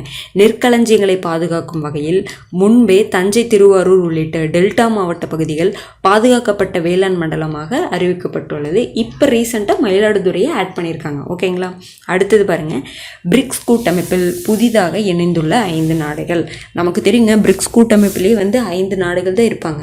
இப்போ புதுசாக 5 பேர் என்ன பண்ணியிருக்காங்க, சேர்த்திருக்காங்க. ரொம்ப முக்கியமானது பாருங்கள், எகிப்து, எத்தியோப்பியா, ஈரான், சவுதி அரேபியா, ஐக்கிய அரபு அமீரகம். மறுபடியும் சொல்கிற கேட்டுக்கோங்க, எகிப்து, எத்தியோப்பியா, ஈரான், சவுதி அரேபியா, ஐக்கிய அரபு அமீரகம். இந்த 5 கண்ட்ரி இப்போ பிரிக்ஸில் சேர்த்திருக்காங்க. ஓகேங்களா. கடந்த ஆண்டு ஆகஸ்டில் ஜோஹன்ஸ்பர்க், அது எங்கே இருக்குங்க, தென்னாப்பிரிக்காவில் நடைபெற்ற 15வது உச்சி மாநாட்டில் என்ன முடிவு எடுத்திருப்பாங்க அப்படின்னா, புத்தாண்டு முதல் என்ன நம்ம பண்ணலான்னா எகிப்து, ஈரான், எத்தியோப்பியா, சவுதி அரேபியா, ஐக்கிய அரபு அமீரகம், அர்ஜென்டினா ஆகிய 6 நாடுகளை பிரிக்ஸ் அமைப்பில் இணைக்க ஒப்புதல் அளிக்கப்பட்டுள்ளது. சரிங்களா. அந்த கடைசியாக நடந்த 15வது உச்சி மாநாட்டில் என்ன பண்ணலாம், இந்த 6 கண்ட்ரிஸை நம்ம என்ன பண்ணிடலாம், பிரிக்ஸ் கூட்டமைப்பில் இணைச்சிடலாம் அப்படின்னு சொல்லிட்டு ஒப்புதல் அடிச்சிட்டாங்க. ஆனால் 5 கண்ட்ரி தான் இணைச்சிருக்காங்க. ஒரு கண்ட்ரி வரல. அது எந்த கண்ட்ரி, அர்ஜென்டினா. ஏன் வரல பாருங்க, பிரிக்ஸ் கூட்டமைப்பில் இணையும் முடிவை அர்ஜென்டினா அதிபர் ஜேவியர் மிலை திரும்ப பெற்றார். நாங்கள் என்ன பண்ணல, பிரிக்ஸ் கூட்டமைப்பில் இணையலை அப்படின்னு சொல்லிட்டு அர்ஜென்டினா அதிபர் என்ன பண்ணிட்டாரு, திரும்ப பெற்றுட்டாரு. சரிங்களா. இந்த மாதிரி கொஷின்ஸ் கூட கேட்கலாங்க. யாருங்க இணையாமல் அதை வாபஸ் வாங்கிட்டாங்க அப்படிங்கிற மாதிரி கூட கேட்கலாம். ஓகேங்களா. பாருங்கள், அடுத்தது பாருங்கள். சரி, அப்போ இந்த பிரிக்ஸை பற்றி நம்ம தெரிஞ்சுக்கணும். ஓகேங்களா. அதாவது பிரிக்ஸ் உச்சி மாநாடு இப்போ நடந்துச்சு. அது மட்டும் எங்கே நடந்துச்சு அப்படிங்கிறத தாண்டி அந்த பிரிக்ஸ் அமைப்பு பற்றி ஒரு 5-6 இன்ஃபர்மேஷன் நம்ம தெரிஞ்சு வச்சுக்கிறது நல்லது. எப்போ ஆரம்பித்தாங்க, அதில் எத்தனை பேர் இருக்காங்க, இப்போ யார் ஜாயின் பண்ணாங்க அப்படிங்கிறதுல தெரிஞ்சு வச்சுக்கணும். ஓகேங்களா. பாருங்கள், சர்வதேச விவகாரங்களில் மேற்கத்திய நாடுகளின் ஆதிக்கத்தை கட்டுப்படுத்தும் நடவடிக்கையாக எந்தெந்த நாடுகள் 2006 செப்டம்பரில் பிரிக் கூட்டமைப்பை நிறுவின. அப்போ பாருங்கள், எதுக்காக பிரிக் கூட்டமைப்பு பாருங்க. அப்போ பிரிக்ஸ் கிடையாது, ஃபஸ்ட்டு பிரிக்கு தான். சரிங்களா. கடைசி அந்த எஸ் கிடையாது, BRIC பிரிக் அப்படின்னு சொல்லிட்டு 2006 ஸ்டார்ட் பண்ணுறாங்க. எதற்காக, சர்வதேச விவகாரங்களில் மேற்கத்திய நாடுகள் ஆதிக்கத்தை என்ன பண்ணணும், நம்ம கட்டுப்படுத்தணும். அதுக்காக 2006 பிரிக் கூட்டமைப்பை என்ன பண்ணுறாங்க, நிறுவுறாங்க. அப்போ 4 கண்ட்ரி தான் பிரிக்கா. பி என்னதுங்க, பிரேசில். R Russia. I என்னதுங்க, இந்தியா. சி என்னதுங்க, சைனா. இந்த 4 கண்ட்ரியும் 2006 என்ன பண்ணுறாங்க, பிரிக் கூட்டமைப்பை ஸ்டார்ட் பண்ணுறாங்க. அப்போ நாம் என்ன படிக்கிறோம், பிரிக்ஸ்ன்னு படிக்கிறோமா. எஸ்ஸுங்கிறது என்னங்க, சவுத் ஆஃப்ரிக்கா, தென் ஆஃப்ரிக்கா. அவங்க இருக்கணும்ல. அவங்க எப்போ ஜாயின் பண்ணியிருக்காங்க, 2010 செப்டம்பரில் தென் ஆஃப்ரிக்கா உறுப்பினராக ஏற்றுக்கொள்ளப்பட்ட பிறகு பிரிக்ஸ் என மறுபெயரிடப்பட்டது. அப்போ 2006 ஸ்டார்ட் பண்ணுறாங்க. 2010 தென்னாப்பிரிக்கா என்ன பண்ணிக்கிறாங்க, ஜாயின் பண்ணிக்கிறாங்க. ஓகேங்களா. அப்போ இவ்வளோ நாளாக எவ்வளோதாங்க இருந்துச்சு, 5 கண்ட்ரி தான் உறுப்பினர்களாக இருந்துச்சு. தற்போது பிரிக்ஸ் அமைப்பில் எத்தனை உறுப்பு நாடுகள் இருக்குங்க, 10 உறுப்பு நாடுகள் இருக்குது. இந்த கொஷினை கேட்கலாங்க, நீங்கள் பார்த்துக்கோங்க. ஏன்னா நமக்கு 5 பேர் தானே, இதெல்லாம் ஈஸியான கொஷினு. பிரிக்ஸ் தானே 5 தானே அப்படின்னு சொல்லி நம்ம போட்டுருவோம். ஆனால் கிடையாதுங்க. இப்போ எவ்வளோ இருக்காங்க, 10 உறுப்பு நாடுகள் இருக்காங்க. ஓகேங்களா. அடுத்து பாருங்கள், பிரிக்ஸ் 16வது உச்சி மாநாடு எங்கே நடக்க போகுது, ரஷ்யாவில் கசான் நகரில். 15வது உச்சி மாநாடு நடந்துருச்சு. எங்கே நடந்துச்சுங்க, தென்னாப்பிரிக்காவில் நடந்துச்சு. அதில் தானே முடிவு பண்ணியிருக்காங்க இதெல்லாம் சேர்த்தணும்னு சொல்லிட்டு. சரிங்களா. இனி எங்கே நடக்கும் அப்படின்னு, ரஷ்யாவில் 16வது உச்சி மாநாடு நடக்கும். ஓகேங்களா. அடுத்தது பாருங்க, ஒரு திட்டம். நிகழாண்டுக்குள் நாட்டின் அனைத்து கிராமங்களிலும் உள்ள வீடுகளுக்கு குடிநீர் இணைப்பு வழங்க மத்திய அரசு சார்பில் மாநிலங்களுடன் இணைந்து செயல்படுத்தப்படும் திட்டம் எதுன்னு பார்த்தீங்கன்னா, ஒவ்வொரு வீட்டிலும் குடிநீர் திட்டம். அப்போது நாட்டில் இருக்கக்கூடிய எல்லா கிராமங்களிலும் நம்ம என்ன கொடுக்கணும், வீடுகளுக்கு குடிநீர் இணைப்பை கொடுக்கணும். அப்போ மத்திய அரசு சார்பில் யார் கூட இணைஞ்சு அவங்க செயல்படுத்துகிறாங்க அப்படின்னு பார்த்தீங்கன்னா, மாநிலங்களோட. சரிங்களா. அது என்ன திட்டம், ஒவ்வொரு வீட்டிலும் குடிநீர் திட்டம். சரிங்களா. ஏன் மாநிலங்களுடன் இணைந்து பண்ணணும் அப்படின்னு பார்த்தீங்கன்னா, குடிநீர் எந்த பட்டியலில் இருக்குது அப்படின்னா, மாநில பட்டியலில் தான் இருக்குது. ஓகேங்களா. சும்மா ரெஃபரன்ஸ்க்காக பார்த்து வச்சுக்கோங்க. தமிழ்நாட்டில் 78.59% கிராமங்களில் உள்ள வீடுகளில் குடிநீர் இணைப்பு வழங்கப்பட்டிருக்கு அப்படிங்கிற மாதிரி சொல்கிறாங்க. ஓகேங்களா. அடுத்து பாருங்கள், புதுச்சேரி, தெலுங்கானா, குஜராத், கோவா, அந்தமான் நிக்கோபர், தாத்ரா நாகர் ஹவேலி, டாமன் டையூ, பஞ்சாப், ஹிமாச்சல் பிரதேஷ் ஆகிய மாநிலங்கள் மற்றும் யூனியன் பிரதேசங்களில் உள்ள கிராமங்களில் முழுதும் குடிநீர் இணைப்பு வழங்கப்பட்டுள்ளது. அதிகமாக பாருங்கள், யூனியன் பிரதேசங்களில் அதிகமாக கொடுத்துருக்காங்க. ஓகேங்களா, இது சும்மா நீங்கள் ரீட் பண்ணிக்கோங்க, போதுமானது. அடுத்தது ஜனவரி 5க்கான கரண்ட் அஃபேர்ஸ் பாருங்கள். இந்திய தலைமை தேர்தல் ஆணையர் யாருங்க? ராஜீவ்குமார். ஏன்னா எலெக்ஷன் டைம் காட்டி அவங்கள பற்றி அதிகமாக நம்ம கேள்விப்பட்டுகிட்டே இருப்போம்ல, அதனால் இந்த மாதிரி கொஷின்ஸை கேட்கலாம். சரிங்களா, ராஜீவ்குமார், இந்திய தலைமை தேர்தல் ஆணையர் ராஜீவ்குமார். அடுத்து பாருங்கள், 247 தமிழ் எழுத்துக்களை கொண்டு செய்யப்பட்ட திருவள்ளுவர் சிலை எங்கே அமைக்கப்பட்டுள்ளது? எங்கேன்னு பார்த்தீங்கன்னா கோவையில், கோயம்புத்தூரில் குறிச்சிக்குளம். ரொம்ப ரொம்ப ரொம்ப முக்கியமானதுங்க. அதுவும் திருவள்ளுவர் சிலையில் இருக்குது. அது எப்படி அமைச்சிருக்காங்கங்கிற பாருங்கள், அதுதான் ரொம்ப முக்கியம். தமிழ் எழுத்துக்கள் எவ்வளோங்க? 247. அது எல்லாம் அந்த எழுத்துக்கள் எல்லாமே வர மாதிரி கொண்டு அதையெல்லாம் கொண்டு செய்யப்பட்ட திருவள்ளுவர் சிலை என்ன பண்ணியிருக்காங்க? கோவை குறிச்சிக்குளத்தில் வந்து என்ன பண்ணியிருக்காங்க? அமைச்சிருக்காங்க. அடி உயரம் பாருங்கள், 25 அடி உயரம், நீளம் 25 அடி நீளம் மற்றும் 15 அடி அகலத்தில் இச்சிலை அமைக்கப்பட்டுள்ளது. ரொம்ப முக்கியமானதுங்க, பார்த்துக்கோங்க. சமீபத்தில் தேசிய வேளாண் கூட்டுறவு சந்தைப்படுத்துதல் கூட்டமைப்பு லிமிடெட் மற்றும் இந்திய தேசிய நுகர்வோர் கூட்டமைப்பு ஆகியவற்றுக்கு விவசாயிகள் தங்களது எந்த விளைபொருளை நேரடியாக விற்பனை செய்யும் வகையில் புதிய வலைத்தளத்தை மத்திய அரசு தொடங்கியுள்ளது. இப்போ ஒன்றுமே இல்லைங்க, இப்போ விவசாயிகள்லாம் வந்து கவர்மெண்ட்டுக்கு தன்னுடைய பொருளை வந்து கொண்டு விற்கணும். சரிங்களா, அதுக்கு நேரடியாக பண்ண முடியாது, நடுவில் யாராவது வருவாங்க. சரிங்களா, அப்போ நேரடியாக விற்பனை செஞ்சாதாங்க அவங்களுக்கு கிடைக்க வேண்டிய தொகை கிடைக்கும். சரிங்களா, அப்போ அதுக்காகவே என்ன பண்ணியிருக்காங்க அப்படின்னா, ஒரு வலைத்தளத்தை வந்து என்ன பண்ணியிருப்பாங்க அப்படின்னா உருவாக்கியிருக்காங்க. சரிங்களா, அதுவும் பர்டிகுலராக எந்த பொருளுக்குன்னு சொல்கிறாங்கன்னா துவரம்பருப்பு. இப்போ என்ன பண்ணலான்னா விவசாயிகள் துவரம்பருப்பை அந்த வெப்சைட்டை பயன்படுத்தி நேரடியாகவே யாருக்கு விற்பனை பண்ணிக்கலாம்? தேசிய வேளாண் கூட்டுறவு சந்தைப்படுத்தல் கூட்டமைப்புக்கும் இந்திய தேசிய நுகர்வோர் கூட்டமைப்புக்கும் என்ன பண்ணிக்கலாம்? நேரடியாக என்ன பண்ணிக்கலாம்? விற்பனை பண்ணிக்கலாம். ஓகேங்களா. அடுத்து பாருங்கள், எந்த நாட்டிலிருந்து அடுத்த 10 ஆண்டுகளில் 10,000 மெகாவாட் மின்சாரத்தை வாங்க இந்தியா ஒப்பந்தம் மேற்கொண்டது? ரொம்ப முக்கியமானதுங்க. அடுத்த 10 வருஷம் நம்ம என்ன பண்ணோம்னா 10,000 மெகாவாட் மின்சாரத்தை ஒரு கண்ட்ரிகிட்ட இருந்து வாங்க போகிறோம்.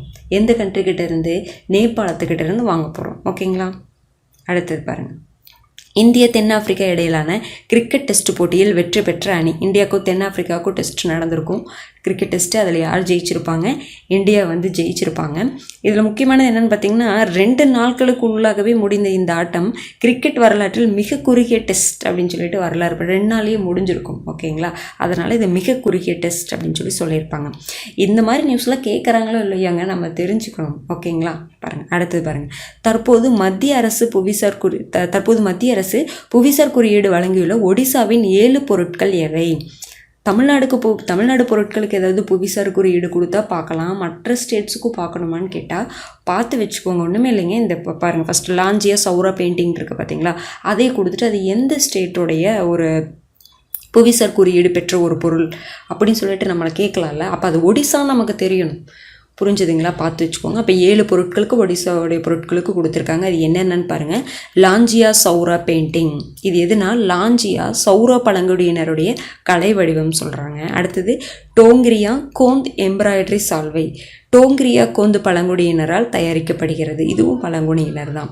அடுத்து பாருங்கள், கஜ்ரிகுடா அப்படிங்கிறது என்னதுன்னா பனைவெல்லம். இது என்ன பண்ணுறாங்க பாருங்கள், கஜபதி மாவட்டத்தில் பேரிச்சை இருக்குது பார்த்தீங்களா, பேரிச்சை அதிலிருந்து தயாரிக்கப்படுதுன்னு சொல்கிறாங்க. ஓகேங்களா. அடுத்து பாருங்கள், தேன்கடல் மாஞ்சி அப்படிங்கிறதுனா தேன்கடல் மாவட்டத்துடைய ஒரு தனித்துவமான இனிப்பு பலகாரம் அப்படின்னு சொல்கிறாங்க. அடுத்தது சிமிலிப்பாய் காய் சட்னி அப்படின்னு என்னென்னா மயூர்புஞ்ச் மாவட்டத்தில் பழங்குடியினர் சாப்பிடக்கூடிய ஒரு சட்னின்னு சொல்கிறாங்க. புரதம், கால்சியம் உள்ளிட்ட பல்வேறு சத்துக்களை கொண்டு எதிர்ப்பு சக்தியை அது அதிகரிக்கும். இதெல்லாம் மனப்பாடம் பண்ணணுமான்னு கேட்டால் நீங்கள் சும்மா ரீட் பண்ணுங்கள். அந்த ரீட் பண்ண இப்போ நம்ம சொல்கிற கேட்குறீங்கல்ல, அதுவும் ரீட் பண்ணுறது நமக்கு அந்த ஆப்ஷன் பார்த்து ஈஸியாக போடுறதுக்கு ஈஸியாக இருக்கும். அதுக்காக தான். ஓகேங்களா. அடுத்தது பாருங்கள், நாயக்கர் கண்டிமுண்டி கத்திரிக்காய் பார்த்தீங்கன்னா நாயக்கர் மாவட்டத்தை சேர்ந்தது. 1 நூற்றாண்டுக்கு மேலாகவே இது பயிரிடப்படுகிறது. ஓகேங்களா. அடுத்து பாருங்கள், கோராப்புட் காலாஜீரா அரிசி, கோராப்புட் மாவட்டத்தில் பழங்குடியினர்களால் உற்பத்தி செய்யப்படும் மருத்துவ குணமுடையது. பரவாயில்லைங்களா, அந்த அரிசி பார்த்திங்களா மருத்துவ குணமுடைய ஒரு அரிசி. ஓகேங்களா. அப்போ இது எல்லாமே ஒடிசாவில் புவிசார் குறியீடு பெற்ற 7 பொருட்கள். ரொம்ப முக்கியங்க, எல்லாத்தையும் ஒரு டைம் ரீட் பண்ணுற பாருங்கள். லாஞ்சியா சௌரா பெயிண்டிங், டோங்கிரியா கோந்த் எம்ப்ராய்டரி சால்வை, கஜ்ரிகுடா, தேன்கடல் மாஞ்சி, சிமிலிப்பால் காய் சட்னி, நாயக்கர் கண்டிமுண்டி கத்திரிக்காய், கோராப்புட் காலஜீரா அரிசி. அடுத்துங்களா. இத்துடன் ஒடிசா 25 பொருட்களுக்கு புவிசார் குறியீடு பெற்றுள்ளது. பார்த்தீங்களா. அப்போ 25 பொருட்களுக்கு ஒடிசாவில் புவிசார் குறியீடு இருக்குது. இந்த புவிசார் குறியீடு பெற்ற புவிசார் குறியீடு பெற்ற பொருட்கள் பட்டியலையே வந்து நம்ம தமிழ்நாடு தான் லீடிங்கில் இருக்கோம். எல்லா ஸ்டேட்டை விட நம்ம தான் வந்து லீடிங்கில் இருக்கோம். ஒடிசாவில் பார்த்திங்கன்னா 25 பொருட்களுக்கு புவிசார் குறியீடு கிடைத்துள்ளது. ஓகேங்களா, ரொம்ப முக்கியமானதுங்க, நல்லா பார்த்து வச்சுக்கோங்க. ஓகேங்களா, பாருங்கள் ஜனவரி 6க்கான கரண்ட் அஃபேர்ஸை பார்க்கலாம். பிஎஸ்எல்வி ராக்கெட்டின் PS4 இயந்திரத்தில் உள்ள எந்த கருவி மூலம் 180 வாட்ஸ் அளவுக்கு மின் ஆற்றல் உற்பத்தி சோதனையை வெற்றிகரமாக இஸ்ரோ விண்வெளியில் மேற்கொண்டுள்ளது? பார்த்திங்கன்னா ஃபியூயல் செல் பவர் சிஸ்டம். அப்போ நம்ம ஏற்கனவே பார்த்தோங்க, பிஎஸ்எல்வி ராக்கெட்டில் இறுதி பகுதியில் PS4 இயந்திரன்ட்டு ஒன்று இருக்குதுன்னு பார்த்தோம் இல்லைங்களா. அதில் பொறுத்து இருக்கக்கூடிய இந்த ஃபியூயல் செல் பவர் சிஸ்டம் அப்படிங்கிற அந்த கருவி மூலம் என்ன பண்ணியிருக்காங்க, மின் ஆற்றல் உற்பத்தி சோதனையை வெற்றிகரமாக என்ன பண்ணியிருக்காங்கன்னா இஸ்ரோ வந்து விண்வெளியில் ஸ்பேஸ் என்ன பண்ணியிருக்காங்கன்னா மேற்கொண்டிருக்காங்க. பாருங்க, இந்த கருவி திருவனந்தபுரத்தில் உள்ள விக்ரம் சாராபாய் விண்வெளி ஆய்வு மையத்தால் தயாரிக்கப்பட்டது. ஓகேங்களா, இன்னொன்று ஒரு முக்கியமான இன்ஃபர்மேஷன் பாருங்க, இத்தகைய மின்னாற்றல் உற்பத்தியால் விண்ணில் மாசு ஏற்படாது. ரொம்ப முக்கியமான இன்ஃபர்மேஷன் தானேங்க. இதனால் என்ன ஆகுதுன்னா விண்ணில் வந்து என்ன ஆகாது, பொல்யூட் ஆகாது. சரிங்களா, அடுத்தது பாருங்கள், ஒடிசா மாநிலம் புவனேஸ்வரில் நடைபெற்ற இந்து ஜூனியர் ஆர்டிஸ்டிக் ஜிம்னாஸ்டிக்ஸ் தேசிய சாம்பியன்ஷிப் போட்டியில் மகளிருக்கான பேலன்சிங் பீம் பிரிவில் தங்கம் வென்ற சென்னையை சேர்ந்தவர் யாருன்னா Louisiana Rennie Thomas. Hindu junior artistic gymnastic தேசிய சாம்பியன்ஷிப் போட்டியில் தங்கம் வென்றவங்க யாருன்னா லூசியானா ரெனி தாமஸ். அவங்க சென்னையை சேர்ந்தவங்க. ஓகேங்களா, இப்போட்டியில் தங்கம் வென்ற முதல் தமிழக வீராங்கனை என்ற சாதனையை இவர் படைத்துள்ளார். ஓகேங்களா, ரொம்ப முக்கியமானது. அடுத்தது பாருங்கள், எந்த மாநிலத்தில் உங்கள் இராணுவத்தை பற்றி தெரிந்து கொள்ளுங்கள் என்ற தலைப்பில் இராணுவ கண்காட்சி நடைபெற்று வருகிறது? பார்த்தீங்கன்னா உத்தரப்பிரதேசில். எங்கன்னா லக்னோ. உங்கள் இராணுவத்தை பற்றி தெரிந்து கொள்ளுங்கள் அப்படின்ட்டு ஒரு தலைப்பில் இராணுவ கண்காட்சி எங்கே நடக்குதுன்னா உத்தரப்பிரதேஷ். எங்கெங்க, லக்னோவில். அடுத்து பாருங்கள், தில்லியில் நடைபெற உள்ள குடியரசு தின விழாவில் எது தொடர்புடைய விவரக்குறிப்புகளை தமிழ்நாடு அலங்கார ஊர்தி காட்சிப்படுத்த உள்ளது? இப்போ குடியரசு தினமாகட்டும் சுதந்திர தினமாகட்டும் என்ன பண்ணுவாங்க, எல்லா ஸ்டேட்டில் இருக்கவங்க என்ன பண்ணுவாங்கன்னா அலங்கார ஊர்தியை ரெடி பண்ணுவாங்க. சரிங்களா, அது அப்படியே வளம் வரும். நீங்கள் டிவியில் பார்த்துருந்தா தெரிஞ்சிருக்கும். சரிங்களா, அதில் நம்ம தமிழ்நாடு எதை காட்சிப்படுத்தினாங்க அப்படின்னு பார்த்தீங்கன்னா பாருங்கள், சோழர் மன்னர் கால குடவோலை முறையை வெளிப்படுத்தும் உத்தரமேரூர் கல்வெட்டு தொடர்புடைய விவரக்குறிப்புகள். இது எல்லாருமே படிச்சிருப்பீங்க. சரிங்களா, இந்த உத்தரமேரூர் கல்வெட்டு குடவோலை முறையை பற்றி சொல்லக்கூடிய ஒரு சோழர் காலத்திய ஒரு கல்வெட்டு. சரிங்களா, இந்த உத்தரமேரூர் எங்கெங்க இருக்குது, காஞ்சிபுரம் மாவட்டம். ஓகேங்களா, நோட் பண்ணி வச்சுக்கோங்க, ரொம்ப முக்கியமானது. அப்போ உத்தரமேரூர் கல்வெட்டு தொடர்புடைய விவரக்குறிப்புகள் தான் நம்ம தமிழ்நாடு அலங்கார ஊர்தி என்னது காட்சிப்படுத்துச்சு. அடுத்தது பாருங்கள், கோவை குறிச்சிக்குளத்தில் நிறுவப்பட்டுள்ள 2 டன் எடை கொண்ட இரும்பிலான திருவள்ளுவர் சிலையின் கீழ்ப்புறத்தில் எழுதப்பட்டுள்ள குறள். இப்போ திருவள்ளுவர் சிலை வந்து என்னங்க பண்ணோம், கோயம்புத்தூரில் அமைச்சாங்க அப்படின்னு சொல்லி நம்ம பார்த்தோம் இல்லைங்களா. சரிங்களா, அது எப்படி 247 தமிழ் எழுத்துக்களால் வடிவமைக்கப்பட்டது அப்படிங்கிற மாதிரி பார்த்தோம் இல்லைங்களா. அந்த சிலைக்கு கீழே ஒரு குறள் எழுதப்பட்டிருக்கு. என்ன குறள்னு பார்த்தீங்கன்னா அகர முதல் எழுத்தெல்லாம் அப்படின்னு சொல்லக்கூடிய முதல் குறள். ஓகேங்களா, அடுத்து பாருங்கள், ஒரு திட்டம். புவி அறிவியல் ஆராய்ச்சி மற்றும் கண்காணிப்பு தொடர்புடைய எந்த திட்டத்திற்கு மத்திய அமைச்சரவை ஒப்புதல் அளித்துள்ளது அப்படின்னு பார்த்தீங்கன்னா பிருத்வி விக்யான் திட்டம். சரிங்களா, பிருத்வி விக்யான் திட்டம் அப்படின்னு சொல்லுவாங்க. இது எதன் தொடர்புடையதுன்னு பார்த்தீங்கன்னா புவி அறிவியல் ஆராய்ச்சி மற்றும் கண்காணிப்பு. அடுத்தது பாருங்கள், இந்திய ரயில்வே வரும் 2030ஆம் ஆண்டுக்குள் 0 கார்பன் உமிழ்வு இலக்கை எட்ட எந்த அமைப்புடன் இந்தியா மேற்கொள்ளவிருக்கும் புரிந்துணர்வு ஒப்பந்தத்துக்கு மத்திய அமைச்சரவை ஒப்புதல் அளித்துள்ளது. இப்போ என்னென்னா, இப்போ காலநிலை மாற்றத்துக்கு ஒரு மெயின் ரீசனே என்னதுன்னா அந்த கார்பன் எமிஷன் தான். சரிங்களா, இப்போ இந்திய ரயில்வே என்ன ஒரு பிளான் பண்ணியிருக்காங்கன்னா 2030ஆம் ஆண்டுக்குள் நம்ம என்ன பண்ணணும், 0 கார்பன் உமிழ்வு அந்த இலக்கை வந்து நம்ம என்ன பண்ணணும், இது பண்ணணும். சரிங்களா, அந்த இலக்கை வந்து நம்ம அடையணும்னு சொல்லிட்டு எந்த அமைப்பு கூட ஒப்பந்தம் போட்டிருக்காங்க. அது எந்த அமைப்புனா சர்வதேச மேம்பாட்டுக்கான அமெரிக்க முகமை, USAID அப்படின்னு சொல்லிட்டு. ஓகேங்களா, அடுத்தது பாருங்கள், நிகழாண்டு இந்திய பொருளாதார வளர்ச்சி எத்தனை % இருக்கும் என்று ஐநா கணித்துள்ளது. எவ்வளோன்னா 6.2. ஒவ்வொரு அமைப்பும் என்ன பண்ணுவாங்கன்னா இந்திய பொருளாதார வளர்ச்சி வந்து இந்த வருஷம் இப்படி இருக்குன்னு சொல்லிட்டு ஒவ்வொரு அமைப்புமே வந்து ஒரு சதவீதத்தை வந்து குறிப்பிடுவாங்க. அது எல்லாமே இம்பார்ட்டன்ட் தான். பாருங்கள், ஐநா என்ன சொல்லியிருக்காங்க, இந்திய பொருளாதார வளர்ச்சி எவ்வளோ இருக்குன்னு சொல்லியிருக்காங்க, 6.2% இருக்கும். அடுத்தது பாருங்கள், நிகழாண்டு உலக பொருளாதார வளர்ச்சி எவ்வளோ இருக்குன்னு சொல்லியிருக்காங்க, 2.4% இருக்குன்னு சொல்லியிருக்காங்க. அதுவே பாருங்கள், நடப்பு நிதியாண்டில் இந்திய பொருளாதார வளர்ச்சி 7.3% இருக்கும் என்றுன்னு சொல்லிட்டு யார் சொல்லியிருக்காங்க, மத்திய அரசு. அப்போ 6.2ன்னு ஐநா சொல்லியிருக்காங்க, 7.3ன்னு மத்திய அரசு சொல்லியிருக்காங்க. உலக பொருளாதார வளர்ச்சி எவ்வளோ இருக்குன்னு சொல்லியிருக்காங்க, 2.4% இருக்கும். ஓகேங்களா. அடுத்து இப்போ ஒரு சேட்டலைட்டுங்க. பாருங்கள், சூரியனை ஆராய்வதற்காக பூமியிலிருந்து 15 லட்சம் கிலோமீட்டர் தொலைவில் உள்ள L1 புள்ளியை மையமாக கொண்ட சூரிய ஒளிவட்ட சுற்றுப்பாதையில் வெற்றிகரமாக நிலைநிறுத்தப்பட்ட இந்தியாவின் விண்கலம் எது? ஆதித்யா L1. இப்போ சூரியனை ஆய்வு பண்ணுறதுக்காக நம்ம வந்து அனுப்பிச்சோம், செப்டம்பர் மாதம் அனுப்பிச்சோம். சரிங்களா. அதுக்கு பேர் என்னதுன்னா ஆதித்யா L1 சேட்டலைட். சரிங்களா. PSLV C-57 ராக்கெட் மூலமாக நம்ம அனுப்பிச்சிருப்போம். சரிங்களா. இது என்னதுன்னா எந்த இடத்துல மையமாக வச்சுக்கிட்டாங்கன்னா பூமியிலிருந்து 15 லட்சம் கிலோமீட்டர் தொலைவில் இருக்கக்கூடிய ஒரு L1 புள்ளின்னு சொல்லுவாங்க. L1 புள்ளியில் நம்ம இப்போ பார்ப்போம். அந்த L1 புள்ளியை மையமாக கொண்டு சூரிய ஒளிவட்ட சுற்றுப்பாதையில் வெற்றிகரமாக நிலைநிறுத்தப்பட்ட இந்தியாவின் விண்கலம் எதுங்க? ஆதித்யா L1. சரிங்களா. இப்போ பாருங்கள், சூரியனை ஆய்வு செய்ய இஸ்ரோ 2008 ஆதித்யா 1 எனும் திட்டத்தை அறிவித்தது. அப்போ இந்த திட்டம்லாம் இப்போ தான் நம்ம ஸ்டார்ட் பண்ணோமான்னு கேட்டால் கிடையாது. 2008 நம்ம ஆதித்யா 1ன்னு சொல்லிட்டு பேர் வச்சு ஸ்டார்ட் பண்ணிட்டோம். அதுக்கப்புறம் என்னாச்சுன்னா என்ன தெரிஞ்சுக்கிட்டாங்கன்னா பின் லாக்ராஞ்சியன் பாயிண்ட் பகுதியிலிருந்து பார்க்கும்போது துல்லியமாக ஆய்வு செய்ய இயலும் என கருதியதால் இந்த திட்டம் ஆதித்யா L1 மாற்றப்பட்டது. சரிங்களா. அப்போ என்ன சும்மா ஒரு இடத்துல வச்சு நம்ம ஆராய்வு பண்ண முடியாது.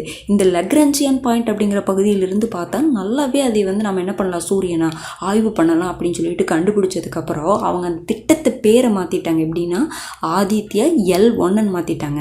அந்த எல்லுங்கிறது என்னங்க மென்ஷன் பண்ணுது, லக்ராஞ்சியன் பாயிண்ட். இது கூட கொஷினாக கேட்கலாம். ஆதித்யா L1ல் எல் அப்படிங்கிறது என்னன்னு கூட நம்மளை கொஷின் கேட்கலாம். ஓகேங்களா, பார்த்துக்கோங்க. அடுத்தது பாருங்கள், ஆதித்யா L1 விண்கலம் எந்த ராக்கெட் மூலம் செப்டம்பர் 2, 2023 விண்ணில் செலுத்தப்பட்டது? பார்த்தீங்களா, இப்போ நான் சொன்னேன் இல்லைங்களா, PSLV C-57 அந்த ராக்கெட் மூலமாக டேட்டு வருஷம் ரெண்டுமே முக்கியமாக செப்டம்பர் 2, 2023 சூரியனை ஆய்வு செய்வதற்காக ஆதித்யா L1 விண்கலம் PSLV C-57 ராக்கெட் மூலம் அனுப்பப்பட்டது. ஓகேங்களா. அடுத்தது பாருங்கள், சூரியனின் கரோனா, ஃபோட்டோஸ்பியர், குரோமோஸ்பியர் பகுதிகளை ஆதித்யா L1 விண்கலம் எத்தனை ஆண்டுகள் ஆய்வு செய்யும்? இதனுடைய ஆயுட்காலம் எவ்வளோங்க? 5 ஆண்டுகள் என்ன பண்ணும் ஆதித்யா L1? சூரியனுடைய கரோனா, ஃபோட்டோஸ்பியர், குரோமோஸ்பியர் இந்த பகுதிகளை என்ன பண்ணும், ஆய்வு பண்ணும். ஓகேங்களா, அவ்வளோதான். அடுத்தது பாருங்கள், சூரியன் பற்றிய ஆராய்ச்சிக்கு இதுவரை எந்தெந்த நாடுகள் மட்டுமே விண்கலங்களை அனுப்பியுள்ளன? அப்போ இப்போ நாம் இந்தியா அனுப்பிச்சோம். அப்போ இதுக்கு முன்னாடி யாராவது அனுப்பிச்சிருக்காங்களான்னு கேட்டால் அனுப்பிச்சிருக்காங்க. யாருங்க? அமெரிக்கா, ஜப்பான், அடுத்தது ஐரோப்பிய கூட்டமைப்பு, யூரோப்பியன் யூனியன் சொல்லுவோம் பார்த்தீங்களா, இவங்க எல்லாருமே என்ன பண்ணியிருக்காங்க, அனுப்பிச்சிருக்காங்க. ஓகேங்களா. அடுத்தது பாருங்கள், ஆதித்யா L1 விண்கலம் எத்தனை கிலோ எடை கொண்டது? 1475 கிலோ. இப்போ நம்ம இதுக்கு முன்னாடி ஒரு சேட்டலைட் பார்த்தோம், ஞாபகம் இருக்குங்களா? GSAT N2ன்னு சொல்லிட்டு. சரிங்களா. GSAT 20 தான். அந்த சேட்டலைட் என்னென்னு பேர் மாற்றிட்டாங்க, GSAT N2ன்னு மாற்றிட்டாங்க. ஃபால்கன் 9 ராக்கெட் மூலமாக அனுப்ப போகிறாங்க. அதனுடைய கிலோ என்னன்னு பார்த்தோம், 4700 கிலோன்னு பார்த்தோம் இல்லைங்களா. அதேமாதிரி ஆதித்யா L1 சேட்டலைட் என்னங்க, 1475 கிலோ. பாருங்கள், இந்த லக்ராஞ்சியன் பாயிண்ட்னு பார்த்தோம் இல்லைங்களா, அதை பற்றி ஒரு இன்ஃபர்மேஷன். பொதுவாக 2 கோள்களுக்கு இடையேயான ஈர்ப்பு விசை மற்றும் மைய விலக்கு விசை எத்தனை இடங்களில் சமமாக இருக்கும்னு கேட்குறாங்க. 5 பிளேஸில். அதாவது 2 கோள் இருக்கும், அந்த 2 கோளுக்கு இடையில் ஈர்ப்பு விசையும் மைய விலக்கு விசையும் எத்தனை பிளேஸில் சமமாக இருக்குன்னு பார்த்தா 5 பிளேஸில் சமமாக இருக்கும். அதையே நம்ம அந்த 5 பாயிண்ட் இருக்குது பார்த்தீங்களா, அந்த 5 பாயிண்ட் நம்ம என்ன சொல்லுவோம், லக்ராஞ்சியன் புள்ளி அப்படின்னு சொல்லுவோம். சரிங்களா. அப்போ அந்த இடத்துல நிற்க வச்சு தான் என்ன பண்ணுறாங்க, சூரியனை ஆய்வு பண்ணுறாங்க. ஓகேங்களா. அடுத்தது பாருங்கள், 2018 நாசா செலுத்திய எந்த விண்கலம் சூரியனுக்கு மிக அருகே சென்ற விண்கலம்? பார்க்கர். அப்போ நம்ம பார்த்தோம் அமெரிக்கா வந்து சேட்டலைட் அனுப்பிச்சிருக்காங்க, அதாவது சூரியனை ஆய்வு பண்ணுறதுக்காக சேட்டலைட் அனுப்பிச்சிருக்கான்னு பார்த்தோம் இல்லைங்களா. எப்போ அனுப்பிச்சிருக்காங்க? 2018 அனுப்பிச்சிருக்காங்க. இது சூரியனுக்கு பக்கத்துலேயே போய் ஆய்வு செஞ்சுருக்குன்னு சொல்கிறாங்க. அது என்ன சேட்டலைட்டு? பார்க்கர். அப்போ பார்க்கர் அப்படிங்கிறது எந்த கண்ட்ரியோட சேட்டலைட்டுன்னு கேட்கலாம், அமெரிக்காவுடையது. இப்போது ஆதித்யா L1 அனுப்பிச்சிருக்காங்கன்னா ஆதித்யா L1 பற்றியே உங்களை வந்து கொஷின் கேட்பாங்கன்ட்டு கிடையாதுங்க. இதுக்கு முன்னாடி யாராவது இது ரிலேட்டடான இது பண்ணியிருக்காங்களா, வேறு கண்ட்ரி பண்ணியிருக்காங்களா அப்படின்னு சொல்லிட்டு வேறு சேட்டலைட்டு கொடுத்து கூட உங்களை கேட்கலாம். புரிஞ்சுதுங்களா? பாருங்கள், அப்போ சூரியனுக்கு பக்கத்துலேயே போயிடுச்சுன்னு சொல்கிறாங்க பார்த்தீங்களா. அப்போ பாருங்கள், பக்கத்துலேன்னு எவ்வளோ சொல்கிறாங்க பாருங்கள். இது 1.4 கோடி கிலோமீட்டர் தூரத்திலிருந்து சூரியனை என்ன பண்ணுது? ஆய்வு செய்யுது. அடுத்து பாருங்கள், தமிழகத்தில் வின்ஃபாஸ்ட் நிறுவனம் எங்கு ரூபாய் 16,000 கோடியில் மின்சார கார் மற்றும் மின்கலன் உற்பத்தி தொழிற்சாலையை தொடங்க ஒப்பந்தம் மேற்கொள்ள உள்ளது. தூத்துக்குடியில் வின்ஃபாஸ்ட் அப்படிங்கிற ஒரு நிறுவனம் மின்சார கார் மற்றும் மின்கலன் உற்பத்தி தொழிற்சாலையை தமிழகத்தில் எங்கே அமைக்க போகிறாங்க? தூத்துக்குடியில் அமைக்க போகிறாங்க. இந்த மாதிரி ஒரு வெளிநாட்டு நிறுவனம் வந்து ஒரு நம்ம தமிழ்நாட்டில் வந்து ஏதாவது தொழிற்சாலை அமைக்கிறாங்க அப்படின்னா அந்த மாதிரி இன்ஃபர்மேஷன்ஸை பார்த்து வச்சுக்கோங்க. இனி வேறு உலக முதலீட்டாளர்கள் மாநாடு நம்ம நடக்குதுன்னு சொல்லியிருக்கோம் இல்லைங்களா. அதுக்கப்புறம் நிறைய இன்ஃபர்மேஷன் இந்த மாதிரிலாம் நம்ம பார்ப்போம். ஓகேங்களா? பாருங்கள், அடுத்தது சென்னை குடிநீர் வழங்கல் கழிவுநீரகற்று வாரியம் சார்பில் எங்கு நாளொன்றுக்கு 150 மில்லியன் லிட்டர் சுத்திகரிப்பு திறன் கொண்ட கடல் நீரை குடிநீராக்கும் நிலையம் அமைக்கப்பட்டு வருகிறது. அப்போ கடல் நீரை குடிநீராக்கக்கூடிய ஒரு நிலையம் எங்கே அமைக்கப்பட்டு வருகிறது? சென்னையில், நெம்மேலியில். ஒரு நாளைக்கு அது எவ்வளோ சுத்திகரிப்பு திறன் கொண்டது? 150 மில்லியன் லிட்டர் சுத்திகரிப்பு திறன் கொண்டது. ஓகேங்களா? அடுத்தது பாருங்கள், தனியார் நிறுவனமான அவதார் குழுமம் ஒரு பட்டியலை வந்து வெளியிட்டிருக்காங்க. என்ன பட்டியல்? இந்தியாவில் பெண்களுக்கான சிறந்த 10 நகரங்கள் 2023 அப்படிங்கிற ஒரு பட்டியல். அந்த பட்டியலில் பெண்களுக்கான சிறந்த 10 நகரங்கள், ஓகேங்களா, இந்தியாவில். அதில் 10 லட்சத்துக்கும் அதிகமான மக்கள் தொகை கொண்ட நகரங்களில் முதலிடம் பிடித்த நகரம் சென்னை. இதுவே 10 லட்சத்துக்கு குறைவான மக்கள் தொகை கொண்ட நகரங்களில் திருச்சி. பெண்களுக்கு சிறந்த நகரங்களில் 10ல், சரிங்களா, 10 லட்சத்துக்கு அதிகமான மக்கள் தொகை கொண்ட நகரங்களில் ஃபஸ்ட்டு வந்து சென்னை, 10 லட்சத்துக்கு குறைவான மக்கள் தொகை கொண்ட நகரங்களில் திருச்சி ஃபஸ்ட்டு. ஓகேங்களா. அடுத்தது பாருங்கள், இந்திய விமானப்படைக்கு சொந்தமான எந்த விமானம் கார்கில் மலைப்பகுதி எங்கெங்கே இருக்குது? லடாக் யூனியன் பிரதேசத்தில் இருக்கும் மலைப்பகுதியில் இரவு நேரத்தில் முதல் முறையாக தரையிறங்கி சாதனை படைத்துள்ளது. அப்போ இரவு நேரத்தில் ஃபஸ்ட்டு டைம் அந்த விமானம் இறங்கி சாதனை படைச்சிருக்கு. ஓகேங்களா. அது எந்த விமானம் அப்படின்னா C-130J விமானம். சரிங்களா. இது ஒரு டெக்னாலஜி மூலமாக தான் இது வந்து சாதனை நிகழ்த்தியிருப்பாங்க. அது என்னென்னு பாருங்கள், ஒரு குறிப்பிட்ட பகுதிக்கு துல்லியமாக வழிகாட்டும் டெரைன் மாஸ்கிங் தொழில்நுட்பத்தை பயன்படுத்தி இந்த சாதனை படைக்கப்பட்டது அப்படின்னு சொல்கிறாங்க. சரிங்களா. கார்கில் எங்கே இருக்குது? நம்ம இப்போ தான் சொன்னோம் இல்லைங்களா, லடாக் யூனியன் பிரதேசத்தில் உள்ளது. அடுத்தது பாருங்கள், 2023 மாலத்தீவுக்கு சென்ற சுற்றுலா பயணிகளில் எந்த நாட்டினர் முதலிடம் பிடித்துள்ளனர்? யாருன்னு பார்த்தீங்கன்னா இந்தியர்கள் தான். மாலத்தீவுக்கு நமக்கு இப்போ ரீசெண்டாக கூட இஷ்யூலாம் போச்சு, சரிங்களா. அதனால் இந்த கொஷின் வந்து ரொம்ப முக்கியமானது. நம்ம தான் அதிகமாக சுற்றுலா பயணிகளே அதிகமாக போனது நம்ம தான், சரிங்களா. இப்போ நம்மளாம் நிறைய பேர் வந்து போக வேண்டாம், இஷ்யூ ஆனதுக்கப்புறம் என்னது போக வேண்டாம் அப்படிங்கிற மாதிரிலாம் நம்ம நிறைய இது பண்ணோம். ஓகேங்களா. அதுக்காக இதை பார்த்து வச்சுக்கோங்க. அடுத்தது பாருங்கள், இமாச்சல் மணாலியில் நடைபெற்ற மிஸ் வின்டர் குயின் 2024 அழகி போட்டியில் முதலிடம் பிடித்து பட்டம் வென்றவர் யாருன்னு பார்த்தீங்கன்னா நிஷா தாக்கூர். இமாச்சல் மணாலியில் நடைபெற்ற மிஸ் வின்டர் குயின் 2024 அழகி போட்டி, அதில் முதலிடம் யார் பிடிச்சிருக்காங்க? நிஷா தாக்கூர். அடுத்தது பாருங்கள், பிரதமர் வரும் 12ஆம் தேதி நாட்டுக்கு அர்ப்பணிக்க உள்ள நாட்டிலேயே நீளமான கடல் பாலமான அடல் சேது பாலம் எங்குள்ளது? ரொம்ப முக்கியமானதுங்க. நாட்டிலேயே நீளமான கடல் பாலம் எதுங்க? அடல் சேது பாலம். அது 12ஆம் தேதி ஓப்பன் பண்ணிட்டாங்க. அது எங்கே இருக்குங்க? மும்பையில் இருக்குது. அப்போ நீளமான கடல் பாலம் சொன்னோமா, அப்போ இது எத்தனை கிலோமீட்டருங்கிறது ரொம்ப முக்கியங்க. 22 கிலோமீட்டர். சிவ்ரி நவசேவா இடையே 22 கிலோமீட்டர் தொலைவுக்கு கட்டப்பட்டுள்ளது. ஓகேங்களா. அடுத்தது பாருங்கள், 10வது துடிப்புமிகு குஜராத் மாநாடு என்ன கருத்துருவுடன் நடைபெறுள்ளது? இப்போ ஏதாவது ஒரு மாநாடு நடக்குதுன்னா அதுக்கு ஏதாவது ஒரு தீம் இருக்குங்க, ஒரு கருப்பொருள் இருக்கும். அப்போ 10வது துடிப்புமிகு குஜராத் மாநாடு காந்தி நகரில் நடந்துச்சு. நடைபெறும் இடம் எதுங்க? காந்தி நகர். எந்த தீமில் நடந்துச்சு அப்படின்னா எதிர்காலத்துக்கான நுழைவாயில் அப்படிங்கிற தீமில் நடந்துச்சு. அடுத்தது பாருங்கள், டென்னிஸ் ரொம்ப முக்கியமானது. பிரிஸ்பேன் ஓப்பன் டென்னிஸ் போட்டி ஆடவர் பிரிவில் டென்மார்க்கின் ஹோல்கர் ருனேவை வீழ்த்தி பட்டம் வென்றவர் யாருன்னா கிரிகோர் டிமிட்ரோவ் அவர் எந்த கண்ட்ரியை சேர்ந்த? பல்கேரியா. சரிங்களா. இப்போ இந்த வீழ்த்தினவங்களெல்லாம் தெரிஞ்சுக்கணுமான்னு கேட்டால் மெயினாக பார்த்தீங்கன்னா இந்த ஃப்ரெஞ்ச் ஓப்பன், ஆஸ்திரேலியா ஓப்பன், அமெரிக்க ஓப்பன், இதுக்கெல்லாம் வந்து நீங்கள் யார் ஜெயித்தாங்க யார் தோத்தாங்கன்னு தெரிஞ்சுக்கணும். அது போக இப்போ ஏன் இதை வந்து பார்த்தீங்கன்னா டென்மார்க்கின் ஹோல்கர் ரூனேவே அப்படின்னு சொல்லி கொடுத்துருக்கோன்னா, இப்போ ஒரு ஸ்போர்ட்ஸ் பர்சனை கொடுத்துட்டு அவங்க எந்த கண்ட்ரியை சேர்ந்தவங்கன்னு கேட்கலாம், இல்லைன்னா அவங்க எந்த ஸ்போர்ட்ஸில் வந்து இருக்காங்க அப்படின்னு சொல்லிட்டு கேட்கலாம். அதுக்காக இதையெல்லாம் நம்ம நல்லா பார்த்து வச்சுக்கணும். ஓகேங்களா. பாருங்கள், கிரிகோர் டிமிட்ரோவ் எந்த கண்ட்ரியை சேர்ந்தவங்க? பல்கேரியா. அடுத்தது பாருங்கள், பிரிஸ்பேன் ஓப்பன் டென்னிஸ், இது வந்து பார்த்திங்கன்னா ஆடவர் ஒற்றையர் பிரிவு. அடுத்தது பிரிஸ்பேன் ஓப்பன் டென்னிஸ் போட்டி மகளிர் ஒற்றையர் பிரிவில் பெலாரஸின் அரியானா சபலன்காவை வீழ்த்தி சாம்பியன் பட்டம் பெற்றவர் யாருன்னா எலனா ரைபைக்கினா. அப்போ அரியானா சபலன்காலாம் நம்ம அடிக்கடி கேள்விப்பட்டுக்கிட்டே இருப்போங்க. அவங்கள எந்த கண்ட்ரின்னு பார்த்து வச்சுக்கோங்க. சரிங்களா. பெலாரஸ். யார் ஜெயிச்சிருக்காங்க? சரிங்களா, எலனா ரைபைக்கினா. ஓகேங்களா. அடுத்தது பாருங்கள், உலகிலேயே மிகப்பெரிய நீரில் மிதக்கும் சூரிய ஒளி மின் உற்பத்தி செய்யும் நிலையம் எங்கு அமைக்கப்பட்டு வருகிறதுன்னு பார்த்தீங்கன்னா மத்திய பிரதேஷ்.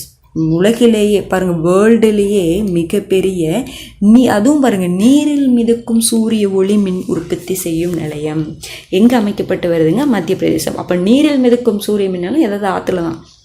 அப்போ எந்த ஆறுன்னு பார்த்தீங்கன்னா நர்மதை ஆற்றில் ஓம்காரேஸ்வர் பகுதி. ரொம்ப முக்கியமானதுங்க, பார்த்துக்கோங்க. பாருங்கள், தண்ணீர் மீது மொத்தம் 600 மெகாவாட் சூரிய ஒளி மின் உற்பத்தி செய்யும். முதல் கட்டமாக 278 மெகாவாட் உற்பத்தி செய்யப்படும். இப்போ கேட்கலாம், எவ்வளோ மின் உற்பத்தி வந்து இது செய்யும் அப்படிங்கிற மாதிரிலாம் கேட்கலாம். மொத்தமாக 600 மெகாவாட். இப்போதைக்கு என்ன தான் பண்ணுறாங்க? 278 மெகாவாட் உற்பத்தி தான் செய்ய போகிறாங்க. சரிங்களா. அடுத்தது பாருங்கள், ஜனவரி 9க்கான கரண்ட் அஃபேர்ஸ். தமிழ்நாடு அரசின் தீயணைப்புத்துறை இணை இயக்குனரான யாருக்கு முதல் முறையாக மாநில அரசு அல்லாத குடிமைப் பணிகள் ஒதுக்கீட்டில் IAS அந்தஸ்தை மத்திய அரசு வழங்கியதுன்னு பார்த்தீங்கன்னா என் பிரியா. சரிங்களா. அவங்க வந்து என்னென்னா தீயணைப்புத்துறை இணை இயக்குனராக பணிபுரிஞ்சிட்ருப்பாங்க. ஃபஸ்ட்டே என்ன பண்ணியிருக்காங்கன்னா மாநில அரசு அல்லாத குடிமை பணிகள் ஒதுக்கீட்டில் IAS அந்தஸ்து யார் கொடுத்துருக்காங்க? மத்திய அரசு கொடுத்துருக்காங்க, என் பிரியா அவங்களுக்கு. ஓகேங்களா. அடுத்தது பாருங்கள், வங்கதேச பிரதமராக 5வது முறையாக பதவியேற்க உள்ளவர் யாருன்னு பார்த்தீங்கன்னா ஷேக் ஹசீனா. இப்போ எலெக்ஷன் நடந்திருக்கும், அவங்க தான் ஜெயிச்சிருப்பாங்க. 5வது முறையாக பிரைம் மினிஸ்டராக வந்து என்ன பண்ண போகிறாங்க? பதவி வகிக்க போகிறாங்க. வங்கதேச பிரதமர் யாருன்னு கேட்கறத தாண்டி எத்தனையாவது முறைன்னு கேட்பாங்க. ஏன்னா நம்மளுடைய நெய்பர் கண்ட்ரி பங்களாதேஷ் அப்படிங்கிறது, புரிஞ்சுதுங்களா. அப்படிங்கும் பொழுது அங்கே என்ன நடக்குது, யார் பிரைம் மினிஸ்டராக இருக்காங்க, ஒருத்தரே இவ்வளோ டைம் வர்றாங்க அப்படிங்கிறதெல்லாம் நம்ம தெரிஞ்சுக்கணும்ல. சரிங்களா. ஷேக் ஹசீனா அது ஒரு பெண். ஓகேங்களா. பாருங்கள், அவாமி லீக் கட்சி எந்த கட்சிங்கிறது ஒரு டைம் ரீட் பண்ணால் போதுமானது. சரிங்களா. மொத்தம் உள்ள 300 தொகுதிங்க. அதில் அவாமி லீக் கட்சி எத்தனை தொகுதிகள் வெற்றி பெற்றிருக்கு? 222 தொகுதிகள் என்ன பண்ணியிருக்காங்க? ஜெயிச்சிருக்காங்க. ஓகேங்களா. பாருங்கள். அடுத்தது, பள்ளிகளில் மாணவ மாணவிகள் தன் சுத்தம், பள்ளி வளாக தூய்மை, நெகிழி பயன்பாட்டை குறைத்து இயற்கைக்கு உகந்த மாற்றுப் பொருட்களை பயன்படுத்துவது, பள்ளியில் காய்கறி தோட்டம் ஆகியவை குறித்து விழிப்புணர்வு ஏற்படுத்தும் நோக்கில் செயல்படுத்தப்படும் திட்டம் எதுன்னு பார்த்தீங்கன்னா எங்கள் பள்ளி மிளிரும் பள்ளி. ஒன்றுமே இல்லைங்க, நம்ம ஸ்கூல் ஸ்டூடெண்ட்ஸை அவங்கவுங்க ஸ்கூலில் அவங்கவுங்க என்ன பண்ணிக்கணும்? நீட்டாக வச்சுக்கணும், தூய்மையாக வச்சுக்கணும். அதற்காக ஒரு விழிப்புணர்வு ஏற்படுத்துவதற்காக செயல்படுத்தப்பட்ட திட்டம் எங்கள் பள்ளி மிளிரும் பள்ளி திட்டம். தமிழகத்துடைய ஒரு திட்டம். ஓகேங்களா. ரொம்ப முக்கியமானதுங்க. இந்த சென்டென்ஸை கொடுத்து கூட உங்களை கேட்கலாம். ஓகேங்களா. எங்கள் பள்ளி மிளிரும் பள்ளி திட்டம். அடுத்தது பாருங்கள், தமிழகத்தில் எங்கு டாடா பவர் நிறுவனம் சூரிய மின்சக்தி திட்டத்தில் முதலீடு செய்ய உள்ளது? எங்கேன்னு பார்த்தீங்கன்னா திருநெல்வேலி. டாடா பவர் நிறுவனம் சூரிய மின்சக்தி திட்டத்தில் முதலீடு செய்ய போகிறாங்க. தமிழகத்தில் எங்கேன்னு பார்த்தீங்கன்னா திருநெல்வேலியில். ஓகேங்களா. அடுத்து பாருங்கள், லீப் கிரீன் எனர்ஜி அப்படிங்கிற ஒரு நிறுவனம். நம்ம பார்த்துருங்களா 7-8 வந்து உலக முதலீட்டாளர் மாநாடு நடந்திருக்கும், எல்லாருமே வந்திருப்பாங்க. சரிங்களா. அவங்களே என்ன பண்ணுவாங்க? நம்மளுடைய ஸ்டேட்டில் வந்து எல்லாமே இன்வெஸ்ட் பண்ணுவாங்க. இந்த தொழிற்சாலை அமைக்கிறேன் அது இதுன்னு சொல்லிட்டு என்ன பண்ணியிருப்பாங்க? ஒப்பந்தம் போட்டிருப்பாங்க. அதனால் இந்த இன்ஃபர்மேஷன்லாம் பார்த்துக்கோங்க. ஓகேங்களா. லீப் கிரீன் எனர்ஜி நிறுவனம் எங்கு ஒருங்கிணைந்த பசுமை ஹைட்ரஜன் மின்சக்தியை சேமிக்கும் ஆலையை தொடங்க உள்ளது? எங்கெங்க? தூத்துக்குடி. லீப் கிரீன் எனர்ஜி நிறுவனம் பசுமை ஹைட்ரஜன் மின்சக்தி சேமிக்கும் ஆலையை எங்கே தொடங்க உள்ளது? தூத்துக்குடியில். சரிங்களா. இந்த டாடா பவர் நிறுவனம் எங்கேங்க? திருநெல்வேலி. அதிகமாக பார்த்திங்கன்னா இந்த தூத்துக்குடி, திருநெல்வேலி, காஞ்சிபுரம் இந்த மாதிரி தான் அதிகமாக இருக்கும். சரிங்களா, அடுத்து பாருங்கள். தமிழகத்தில் எங்கு சென்னை பெட்ரோ கெமிக்கல் நிறுவனம் தனது ஆலையை தொடங்க உள்ளது? எங்கே பண்ண போகிறாங்க அப்படின்னா நாகப்பட்டினத்தில். சென்னை பெட்ரோ கெமிக்கல் நிறுவனம் எங்கே தொடங்க போகிறாங்க? நாகப்பட்டினத்தில். அடுத்து பாருங்கள், செம்கார்ப் நிறுவனம் பசுமை ஹைட்ரஜன் உற்பத்தி ஆலையை எங்கே தொடங்க போகிறாங்கன்னா தூத்துக்குடி. அப்போ பாருங்கள், தூத்துக்குடியில் ஏற்கனவே இல்லை அந்த லீப் கிரீன் எனர்ஜி நிறுவனமும் தொடங்க போகிறாங்க. அது பாருங்கள், பசுமை ஹைட்ரஜன் மின்சக்தியை சேமிக்கும் ஆலை. இவங்க பாருங்கள், பசுமை ஹைட்ரஜன் உற்பத்தி ஆலையை எங்கே தொடங்க போகிறாங்க? தூத்துக்குடியில். அடுத்தது பாருங்கள், அமெரிக்காவின் தனியார் விண்வெளி ஆய்வு நிறுவனம் எதுன்னு பார்த்தீங்கன்னா அஸ்ட்ரோபேட்டிக் டெக்னாலஜிஸ் நிறுவனம் நிலவுக்கு அனுப்பிய விண்கலம் எதுன்னு பார்த்தீங்கன்னா பொக்ரின் லூனார் லேண்டர் 1. இது ஒரு தனியார் நிறுவனம் அமைப்புறாங்க. இப்போ அமெரிக்காவுக்கு நாசா இருக்குது நமக்கு தெரியும், ஓகேங்களா, அது கவர்மெண்ட் சார்ந்தது. இப்போ ஒரு தனியார் நிறுவனம் என்ன பண்ணுறாங்கன்னா நிலவுக்கு என்ன பண்ணியிருக்காங்க, விண்கலத்தை அனுப்பிச்சிருக்காங்க. அது எந்த விண்கலம் பார்த்திங்கன்னா பொக்ரின் லூனார் லேண்டர் 1. சரிங்களா, எந்த ராக்கெட் மூலம் அனுப்பிச்சிருக்காங்கன்னா வல்கன் ராக்கெட் மூலம். இது இம்பார்ட்டண்ட்டானு கேட்டால் ஆமாங்க. பாருங்கள், இந்த விண்கலம் தரையிறங்கினால் நிலவில் ஆய்வுக்களத்தை தரையிறக்கிய முதல் தனியார் நிறுவனம் என்ற பெருமையை பெறும். ஃபஸ்ட்டு ஒரு ப்ரைவேட்டான ஒரு நிறுவனம் என்ன பண்ணுறாங்க, நிலவுக்கு சேட்டலைட் அனுப்புகிறாங்க, வெற்றி பெற்றுச்சுன்னா அது ஒரு சாதனை அதுக்கு கிடைக்கும் அப்படிங்கிற மாதிரி சொல்கிறாங்க. ஓகேங்களா, இதற்கு முன்னர் கடந்த 1972ஆம் ஆண்டில் தான் நிலவுக்கு அமெரிக்கா ஆய்வுக்களம் அனுப்பியது. சரிங்களா, கடைசியாக பார்த்திங்கன்னா 1972 என்ன பண்ணியிருக்காங்க, நிலவுக்கு அமெரிக்கா ஆய்வுக்களம் அனுப்பிச்சிருக்காங்க. அடுத்து பாருங்கள், உலக முதலீட்டாளர்கள் மாநாட்டின் நிறைவு விழாவில் தமிழக முதல்வர் எங்கு 3 தோல் அல்லாத காலணிகளை உற்பத்தி செய்யும் ஆலைகளுக்கு அடிக்கல் நாட்டினார்? 3 தோல் அல்லாத காலணிகளை உற்பத்தி செய்யும் ஆலைகளுக்கு அடிக்கல் நாட்டியிருக்காங்க. எங்கெங்கன்னு பார்த்தீங்கன்னா விழுப்புரம், கள்ளக்குறிச்சி, பெரம்பலூர். விழுப்புரம், கள்ளக்குறிச்சி, பெரம்பலூர். விழுப்புரம், கள்ளக்குறிச்சி, பெரம்பலூர். ஏன்னா நம்ம திரும்ப திரும்ப சொல்கிறதாங்க நம்ம மனசில் பதியும். ஓகேங்களா, பார்த்து வச்சுக்கோங்க. அடுத்தது பாருங்கள், ஜனவரி 10 கடைசி கரண்ட் அஃபேர்ஸ். இன்னைக்கான கடைசி கரண்ட் அஃபேர்ஸ் பாருங்கள். தமிழகத்தில் எங்கு ஜல்லிக்கட்டு போட்டிக்காக பிரம்மாண்ட அரங்கம் கட்டப்பட்டுள்ளது? ஜல்லிக்கட்டு போட்டிக்காக ஒரு பிரம்மாண்ட அரங்கமே கட்ட போகிறாங்க. எங்கெங்க? மதுரை மாவட்டம் அலங்காநல்லூர் அருகே கீழக்கரை. சரிங்களா, ரொம்ப முக்கியமானது, பார்த்துக்கோங்க. அடுத்தது பாருங்கள், லட்சத்தீவில் எங்கு புதிய விமான நிலையம் அமைக்க மத்திய அரசு திட்டமிட்டுள்ளது? எங்கே பாருங்கள், மினிக்காய் தீவு. சரிங்களா, லட்சத்தீவில் இருக்கக்கூடிய மினிக்காய் தீவில் புதிய விமான நிலையம் என்ன பண்ண போகிறாங்க, அமைக்க போகிறாங்க. ரொம்ப முக்கியமானதுங்க. அது ஒரு யூனியன் பிரதேசம். சரிங்களா, அங்கே என்ன பண்ண போகிறாங்க, விமான நிலையம் அமைக்க போகிறாங்க. எங்கேங்க? மினிக்காய் தீவில். அடுத்து பாருங்கள், லட்சத்தீவில் சுற்றுலா தலங்களை உருவாக்கி வரும் குஜராத்தை சேர்ந்த நிறுவனம் எதுன்னு பார்த்தீங்கன்னா பிரவிக். ஏன்னா இப்போ லட்சத்தீப் ரொம்ப ஒரு டூரிஸ்ட் பிளேஸ் அப்படின்னு சொல்லிட்டு பிரதமர் மோடி கூட கடைசியாக போய் இது பண்ணியிருப்பார் இல்லைங்களா, அவர் கூட பதிவிட்டிருப்பாங்க. அப்படிங்கிற மாதிரி நம்ம நிறைய நியூஸை கேள்விப்பட்டிருக்கோம். அங்கே அதிகமாக சுற்றுலாத்தலங்கள் அங்கே இருக்குது. சரிங்களா, அதாவது டூரிஸ்ட் பிளேஸ் அது. சரிங்களா, அதனால் லட்சத்தீவில் சுற்றுலாத்தலங்களை உருவாக்கி வரும் குஜராத்தை சேர்ந்த நிறுவனம் எதுன்னு பார்த்தீங்கன்னா பிரவிக். அடுத்தது பாருங்கள், பிரிவினையின் போது லட்சத்தீவை பாகிஸ்தான் கைப்பற்றும் முயற்சியை எந்த 2 தமிழர்களின் உதவியுடன் சர்தார் வல்லபாய் படேல் முறியடித்தார்? அப்போ பாகிஸ்தானுக்கும் நமக்கு பிரிவினை ஏற்பட்டுச்சு இல்லைங்களா? நீங்கள் ஐஎன்எம்மில் அதுதானே படிச்சுட்டு இருப்பீங்க இப்போது. ஓகேங்களா, பாருங்கள், அப்போது லட்சத்தீவு அவங்க கைப்பற்றணும்னு நினச்சிட்டு இருந்தாங்க பாகிஸ்தான். அதை முறியடித்தவர் யாருன்னா சர்தார் வல்லபாய் படேல். எந்த 2 தமிழர்களுடைய முயற்சியிலன்னு பார்த்தீங்கன்னா ஆற்காடு ராமசாமி முதலியார், இன்னொன்று ஆற்காடு லட்சுமண சுவாமி முதலியார். இதெல்லாம் உங்களுக்கு ஐஎன்எம்மில் கேட்கலாம். நம்ம ஒரு தமிழர்களுடைய போராட்டம்னு ஒன்று இருக்குது பார்த்தீங்களா, இதெல்லாம் கேட்கலாம். ஆற்காடு ராமசாமி முதலியார், ஆற்காடு லட்சுமண சுவாமி முதலியாருடைய உதவியுடன் சர்தார் வல்லபாய் படேல் என்ன பண்ணியிருக்காரு, முறியடிச்சிருக்காரு. ஓகேங்களா, அடுத்தது பாருங்கள், பிரான்ஸ் நாட்டின் புதிய பிரதமராக நியமிக்கப்பட்டுள்ளவர் யாருன்னு பார்த்தீங்கன்னா கேப்ரியல் அட்டல்.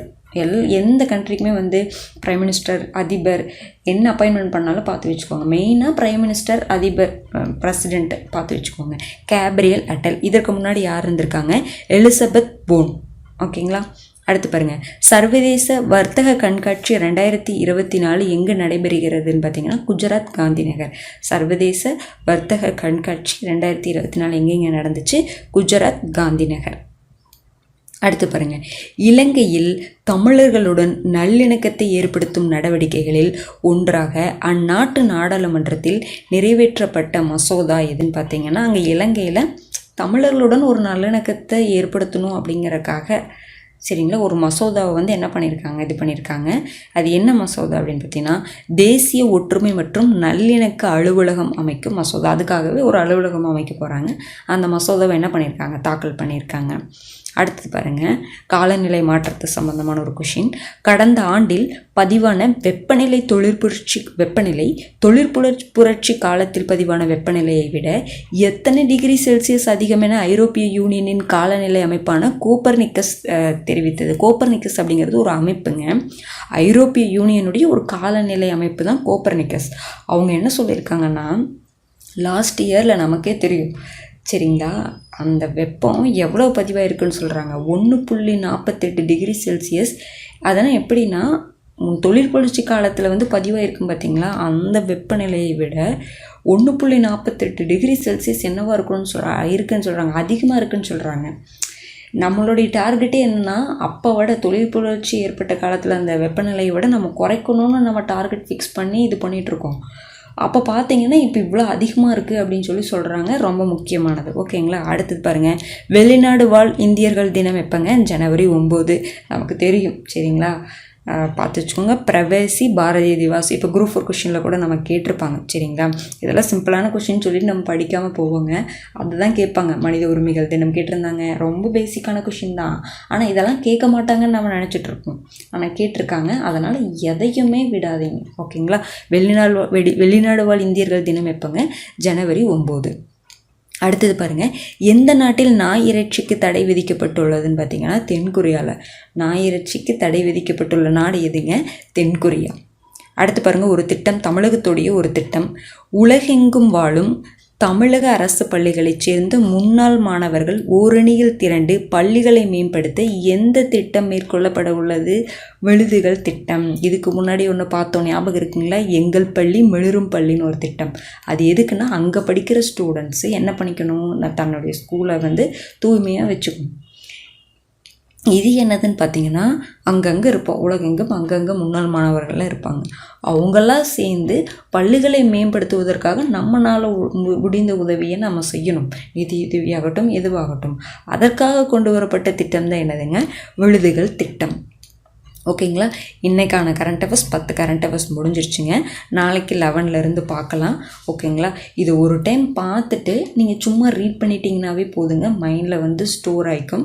ஓகேங்களா. கண்டிப்பாக டெய்லி பார்த்துருங்க, பெண்டிங் வச்சிடாதீங்க. இன்றைக்கே டைம் ஆகுது பார்த்தீங்களா, 10 தான் அப்படிங்கிற மாதிரி இருக்குங்க. ஆனால் டைம் ஆகிக்கும். அன்னன்னைக்கே பார்த்து நோட் பண்ணி வச்சுக்கோங்க. இல்லை நீங்கள் ஒரு டைம் கவனிச்சுட்டு PDF பார்த்துட்டாலும் ஓகே தான். ஓகேங்களா. ரெகுலராக ஃபாலோ பண்ணிக்கோங்க. நன்றி.